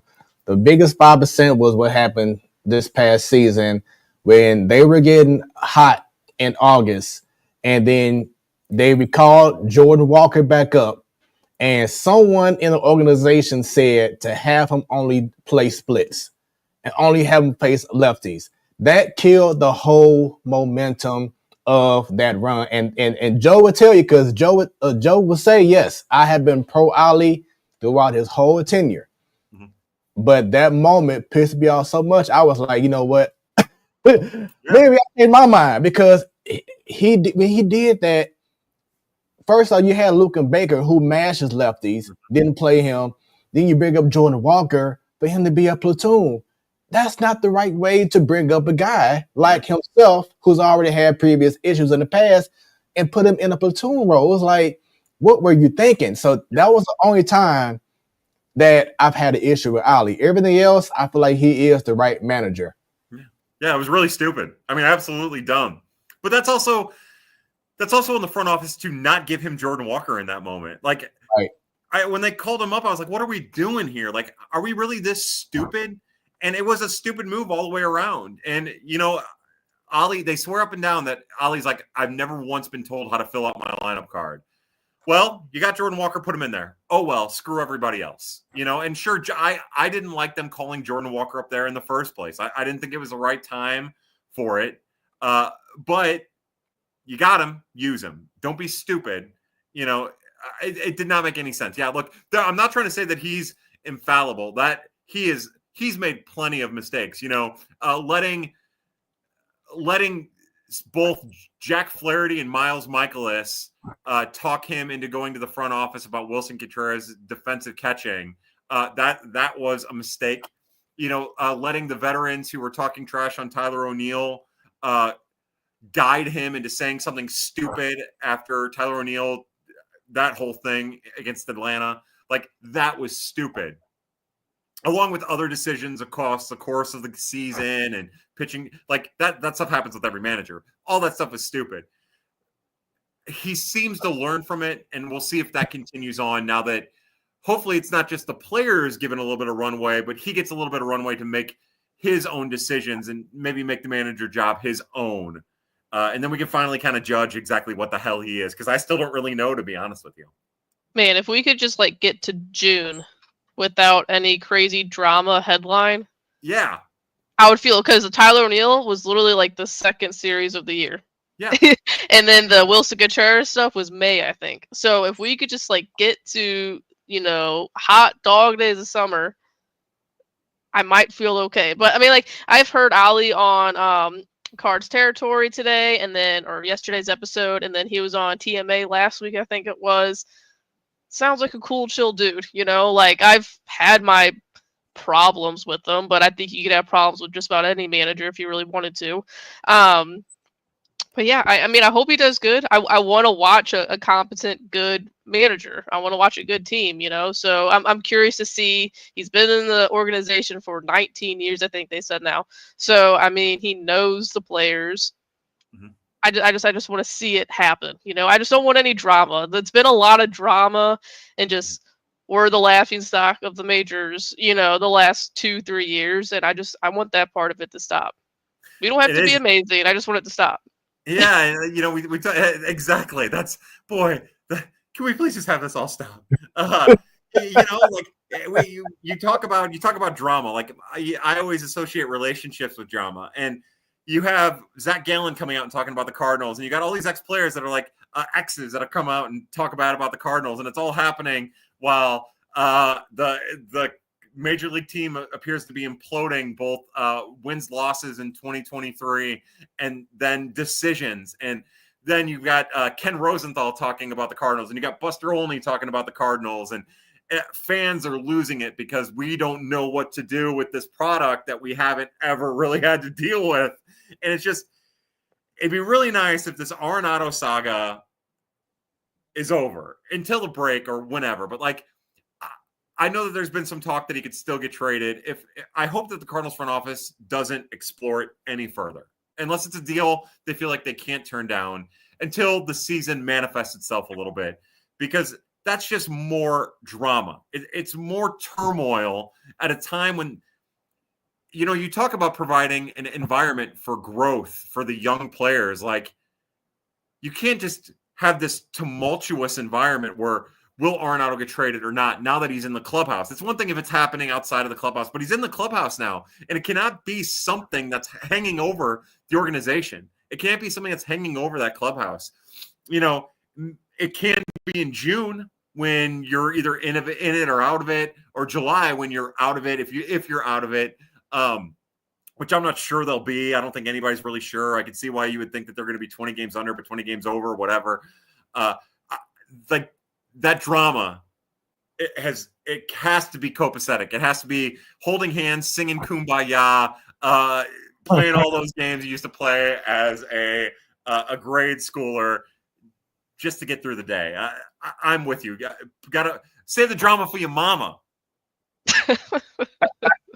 I agree, though. I just think the year would just be so much more entertaining and enjoyable as a fan. I think we're all going into it like it could. I don't think it's going to be worse than 23, but it probably won't be better than 24. So I think we'll be right around there. And, if that's just what it is, we're all going into it thinking it's not going to be amazing. We're not going to win a World Series. It's not going to happen. You got the old heads like, oh, but 2006. No, baseball's changed a little bit. So I'm just, I just want to chill. Let's just watch. Hopefully some young kids come up, play ball, and, see what happens. Yeah. Real quick, Joe, don't forget now, Jim Edmonds, he already started out pretty early, about 3 weeks ago. You know what? I'm surprised because we still haven't talked about that on the show just because ladies' night and we were waiting to talk about it and whatnot. But yeah, that was early drama starting, early 2025, and more stuff was happening, more headlines, getting everyone talking, but it's died down. So I guess it wasn't as serious as people made it out to be. Or he made out to be. Yeah. It's funny. He does have a history of like doing stuff like this. Maybe being a little bit more emotionally reactive. But those are his feelings. Like, look, I get emotionally reactive a lot when I feel like I'm in a corner, when I'm not happy with how things are going. So I get like being in that moment where you're just like, I'm done. I'm just done. I've had enough. I don't like the way things are. I'm just done. And in that interview, that was one thing that was the thing that like stuck with me and came across to me is he's just beat. He's done. And he even said it like word for word. He's like, I'm just done being Jim Edmonds. And he's living in, spending half his time in Tennessee. I think Tennessee, right? Kentucky or something like that. Tennessee, I think. As like a half-ass farmer, a fake farmer. And I get that. Like, I understand that. And I also understand, like, if I were to leave my place of employment right now under less than happy circumstances, even if it wasn't terrible, I would probably trash them, even if I wasn't trying to trash them on the way out, just by, like, telling my truth. And that's what Jim is going through as he's doing a lot of introspection for maybe the first time in his life, because he's never really been that. He's kind of been more extroverted, fly off the handle, just speak his mind. And so anyways, that's all just to say that, like, I don't think the Jim Edmonds thing, I'm glad that's done too. I'm glad that's done too. And it's also nice to see that, like, David Freese was down there today. Later on, like last week when John Mazalek was on with the morning after TMA, he said that, he just wants people who will go poll to poll. Like, if you're going to be a coach, come be a coach. You can be a coach. We'd love to have you as a coach. But come in and maybe give advice. Mo didn't say this, but to come in and maybe give advice that's contrarian to what they're being taught or what they're being told by the coaches, and dip in, dip out, dip in, dip out, whenever you want. Like, I get that as a manager. I'm not a manager of my like district, my area. I'm a foreman. I'm a supervisor. But I get that as like a supervisor. Like, the last thing I want is people coming in and out however they want to teach my guys and to train my guys counter potentially to what I'm trying to get them to buy into. So yeah, here's to hoping that that's the last of the former player drama and that it doesn't carry on to opening day in St. Louis with people not showing up to wear their red jackets and stand in front of 40,000 people standing for them. Yep. And another big story around MLB has been the spending of the Dodgers. Are they hurting baseball in your eyes? Yeah, look, what are we talking about? We're talking about it. I was always told, no, all press is good press, even bad press. I feel like this is the same conversation we had, 20 years ago when A-Rod became a Yankee. or even before that. I feel like it's the same conversation we've been having about the Yankees on and off for the last. I mean, I'm almost 40. I'm 38 years old. I'm 40 years old. I feel like in my adult life, it's always been this about a team. And it's funny because like now the Mets are kind of in the Yankees situation, and the Yankees are kind of in like that Mets situation, the way that they spend money. Steinbrenner says now, we can't spend like the Dodgers. Like, get out of here. You're the New York Yankees. Exactly. Ridiculous. Exactly. That's my point. And we've seen like the Padres, even though they went bankrupt doing it, like the Padres have gone and spent. The deferred money is an issue. I don't think there's anybody in baseball who doesn't think that the deferred money needs some type of cap or some type of redevelopment. But look, people are going to tune in to watch the Los Angeles Dodgers. I know I'm going to tune in to watch the Dodgers. I'm going to watch a lot of the Dodgers. And I don't even have time to watch baseball. I have a father I have to take care of. I've got a full-time job. My girlfriend lives out of town. I watch 4 minor league games a night. I don't have time. But I'll tell you what, I'll find time to watch the Dodgers because they're going to be fun, and they're going to be fun to root against. And that's the one thing, like all of these years, what do we will rally around the Dodgers and hate them until they lose, spending hundreds and hundreds of millions of dollars. And plus, like, I know that the competitive balance of it all has been has been beaten to death. But let's wait and see what happens. The Dodgers won the World Series not necessarily because of all the moves they made in the offseason prior, but because they had some pitching issues and they had to readjust at the trade deadline to bring in pitchers who helped get them to the promised land. There's still so much work that it takes to get to a 162-game season and then, 20 playoff games to get there.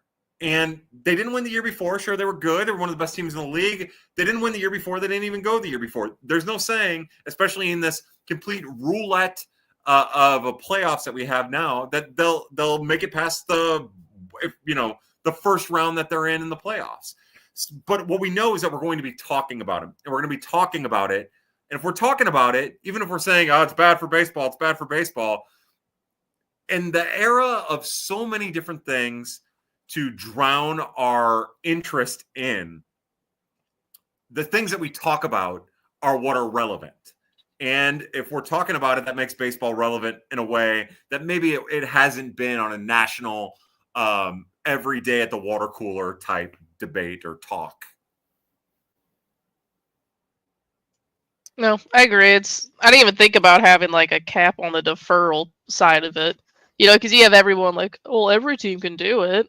Well, yeah, but you didn't hear about it until the Dodgers started deferring $600 million for one guy, So yeah, and we've already started to hear owners talk about like, look, we haven't heard owners talk about it. We've heard sports columnists talk about it on behalf of owners, where some owners are even saying like, look, I'm not giving any more deferrals because of what it does to our organization down the line.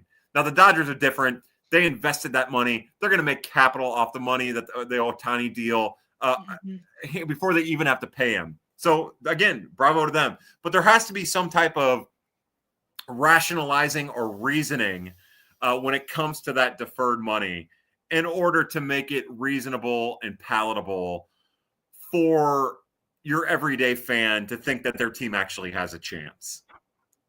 So everyone knows that the Dodgers are, of course, the favorites to win it all. But who is that team in your eyes that maybe is currently overlooked that may shock some people coming into this upcoming season? I really don't know. I don't. I think that a lot of teams we're seeing in transition years. I think that a lot of people are looking at Detroit, and I'm anxious to see if like Detroit can repeat what they did last year in the second half, after the trade deadline, and take that next step.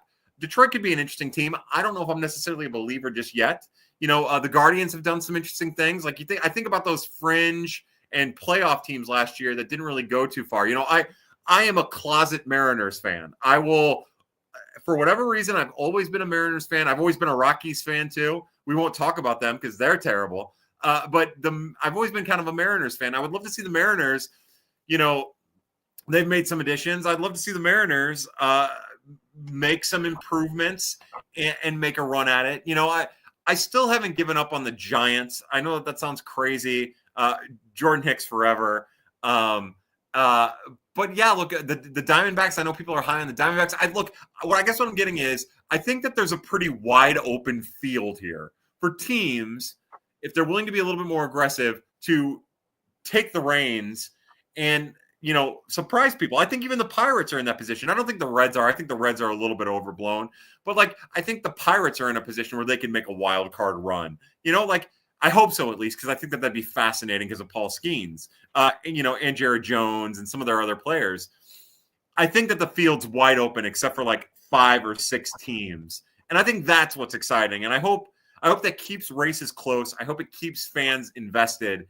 And I hope it gets some teams out of their comfort zone a little bit to make some aggressive moves as the season progresses. So, yeah, I wouldn't say I have my eye on somebody. I know a lot of people point to the Padres too. I am not a Padres guy because I don't really respect Mike Schilt. But outside of that little clay mold of a human being, I think the Padres could be one of the disappointments of the year. That's my hot take. If I had to give a hot take about how I think the season's going to go for teams, I could see it. Or before that, real quick, one team I don't think so make the playoffs and be amazing, but one team I'm excited to watch is the A's. I don't know. I almost said Oakland, the Sacramento A's, or whatever they're going to be called. But they got some exciting young talent. They were forced to spend some money this offseason, and they did. And I don't know. I'm kind of excited to watch and see how it goes. Yeah, me too. Me too. I feel like this year, and maybe this is kind of what I was getting at as I was rambling, is I feel like I'm going to be dropping in on teams that I'd never really had a rooting interest for, more so this year than I have in past years. I just feel like the talent is kind of evenly divided. And I think that there's a lot of young players throughout throughout Major League Baseball that are poised to break out. I think Milwaukee's a fascinating team. Everybody's been on the Jackson Chourio bandwagon now that he had such a solid second half. I cannot wait to see how Major League Baseball adjusts to him and if he can keep up what we saw in the second half and what his prospect pedigree told us he would be. I expect regression from Jackson Chourio. Maybe not a huge regression, but I expect regression from him. Maybe something closer to the means of his terrible first half and his good second half. But the Brewers are another team that you just kind of assume they've lost a very important part of their offense and their whole baseball apparatus. And they're probably still going to be good. They're probably still going to be in it. And we're all going to be like, oh, how do they keep doing it over and over again? Like we've been saying now for 3 or 4 years or whatever. So I don't know. Division. Yes, exactly. Yeah. It's going to be a competitive season, I think. Yeah, we're definitely hoping for it. I'm going to go back to this comment real quick from a Cardinals fan, 0213. Send Mass to the pen and have McGreevy be the number 5 starter. I'm hopefully excited to see a full season in the rotation for Palante. I am too, and McGreevy. I think Palante really showed a whole lot of strides last year as a starter. He finally had his stuff, and he wasn't walking as many people as he was in the past. Which I think that was his biggest flaw, was just too many walks. But your thoughts on Palante and McGreevy? I'm excited about both of them. It sounds like both of them have already made a positive impression in camp. I don't think we're going to need to worry about Steven Matz in the bullpen because I cannot imagine Steven Matz making it through spring training healthy. I don't think it's ever happened before in his entire life. So no, look, I that is something that I have been pretty vocal about. I would like, especially. I mean, it just makes sense to me. Michael McGreevy's a starter. He's not going to do your bullpen any good other than eat innings. And at that point, he's just wasted in there. We know Steven Matz has been able to carve himself out a productive role in the bullpen. So for me, the guy who wants to see that the opportunities that we were promised actually fulfilled. Yeah, look, give McGreevy in the rotation, put Matz in the bullpen. Again, at that point, you probably have 3 lefties in the bullpen, which is we are 4 because I'll probably keep King. And then you have Matz and Liberatore and Romero, which would be crazy. But I guess they can all kind of handle righties in their own way, which, you don't necessarily have to keep them all the majors. You can figure it out on the fly. But I do want to see Michael McGreevy in the rotation, and I hope that opportunity is afforded to him and not some bunk-ass bullpen role, which I am tired of seeing starters shoehorned into. Do you guys have any thoughts? What do you think? Do you think Steven Matz in the bullpen's the way to go with McGreevy? I mean, look, I'm big on Palante. I love Palante. I'm glad that he's going to get a chance. Like, he's going to be a starter without any questions. So that's kind of why I blew by that. I don't really have much to say about that. But yeah, what do you think about this Matz McGreevy situation? To me, McGreevy, I loved what he did when he came up, and he showed. I think he had that moxie that I saw on his first start. Having the command, and how many times have we said we want pitchers to attack hitters and be confident with the stuff? He seemed confident. Matz is, once again, he just unreliable. You just expect to see something go wrong with him, injury-wise or whatever. When he is healthy, he has shown that he can bring it. I think someone said, that maybe McKern or someone said on 1-to-1 ESPN that he might be like that reliever. What was his name from the Cardinals? Used to play with the Indians, Steve Miller, Andrew Miller. I'm sorry, Andrew Miller. You know, he can possibly play that kind of role, but you just don't know what to expect from him. But yeah, I like McGreevy, and I said before, Palante really showed me a whole lot. I think that if those guys are playing, are pitching more than others, I think we're in good hands. What about you, Joe? What do you think?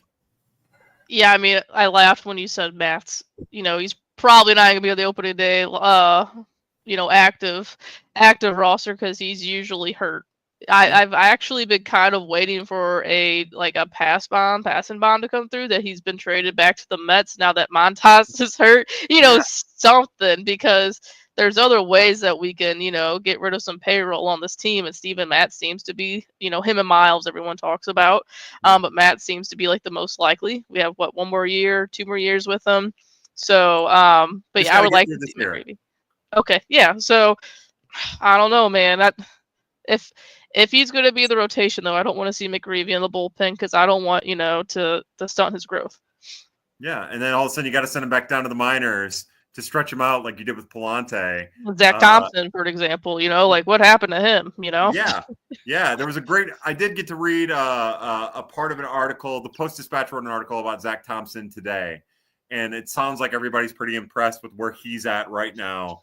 But yeah, again, and I know you just put it up from Cardinals fan 0213 where he says, this person says, I want to hear y'all thoughts on the pen. I like all the minor league signings they made. That's the key for me. I think you've got enough people to cover the bullpen that the last thing you want to do is put Michael McGreevy with his fringe starter repertoire into the bullpen where his stuff is going to play up particularly well. So, yeah, look, my thoughts about the bullpen, I like a lot of their options. I think that they're relatively deep. There's been talk about Kyle Leahy stretching out to start. It sounds like that's going to be more for a long inning role. I think Chris Roycroft showed some really impressive things last year. We talked about the 4 lefties, if we include Matz, who are in the bullpen. Riley O'Brien, we're really excited about. The Cardinals keep talking about him. If he would have been healthy last year, that would have been a huge boon. Of course, we love Helsley. We love Fernandez. And I think all of those guys that they brought in over the last week with tread ties and driveline ties, I think those are going to be guys we're going to be talking about. And that just might make a major league debut. Some of them a debut. Some of them a return to the majors in a limited capacity or more throughout the year, which says nothing of whatever kind of velocity we end up getting out of Nick Anderson throughout spring training, because that could end up being a big move too. I think that they've got plenty of bullpen options at both the major league level and what is now the minor league level, the high minors, that the last thing they need to do is put any of their starters other than Steven Matz into the bullpen. So yeah, I think the bullpen's going to be fine as long as 23, what killed us was none of our starters could get past the 3rd or 4th inning. Right. And then by the break, our bullpen was completely dead. So as long as our very veteran rotation can, stay healthy and get at least 5 innings, I think the bullpen's gonna be fine. There's definitely plenty of options out there, and I did like Nick Anderson signing, because I mean he was a stud like 2-3 years ago. So yeah, just and there was his big season was 2019, and then COVID, he was good in 2020, and then a little flash in 2021 before he started really having some arm issues. Mm-hmm. But there was a really good article in the paper about how a lot of it has to do with him getting his body right. And I think that if his body is right, and they've identified what they think is part of the reason why he had a velocity decrease, a movement decrease, and if he can stick with it, then there's no reason to think that he can't have a Chris Stratton-like role in the bullpen for a season to help get through, a 6-month season at the very least. Yeah. Yep. Well, Kyle, this has been another incredible conversation and having you on the Platform Sports Talk Show. I hope that we can try to get you on a cool little schedule, maybe every other month, and just follow up in regards to what's going on with the Cardinals and in baseball. Yeah, that'd be great. Let me know, guys. I'm here to help out however I can. Thanks for having me on. It was a pleasure talking at you more than anything over the last hour. And thanks for being patient with me. I'm sorry about the delay. Oh, no, it's definitely all good. It's been an incredible show. If you don't mind, just stay on. We'll do a quick little post-show talk, and then you can continue to go on throughout your wonderful Wednesday. Everyone else, this has been an incredible show. The Platform Sports Talk Show, yours truly. Bam, right there on your screen. There we go. All right, there we go. Well, Joe, this has been an incredible show. Got into a lot of different topics from the 4 nations. Once again, it goes down tomorrow night, USA versus Canada. Might have another bloodbath going on tomorrow. We're going to find out. Talked about the NBA All-Star Weekend and, of course, some baseball. So I hope that you all enjoyed the Platform Sports Talk Show. For those watching for the first time, thank y'all very much. We hope that you enjoyed this. This goes down every Wednesday at 7 p.m. Central Standard Time. We have so many things going on with the network. Every Wednesday, something great going on here.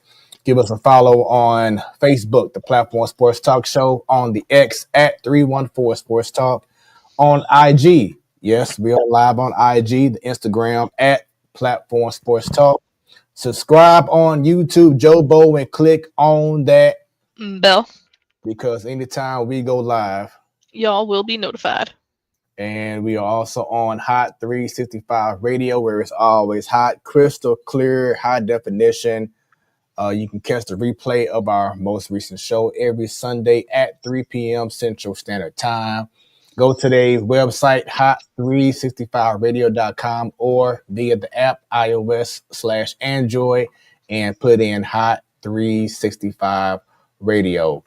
Also, they have a Twitch channel, twitch.tv/Hot365 Radio. And if you have some ladies watching this show tonight, every first Wednesday of the month, you have Ladies Night, the best panel of ladies who love sports. If you haven't seen it, go to the archives and check out the history of what was that 4 or 5 years now, Joe Bo, of Ladies Night? Yeah, it's been around as long as me has been around. There we go. And then every last Wednesday, which means next week, All Fellas, the man cave where it all goes down. So nothing but incredible things from the Platform Sports Talk Show Network. Hope y'all have enjoyed this show and have a great rest of y'all evening and week. Joe Bo, thank you very much. And we'll see everyone later.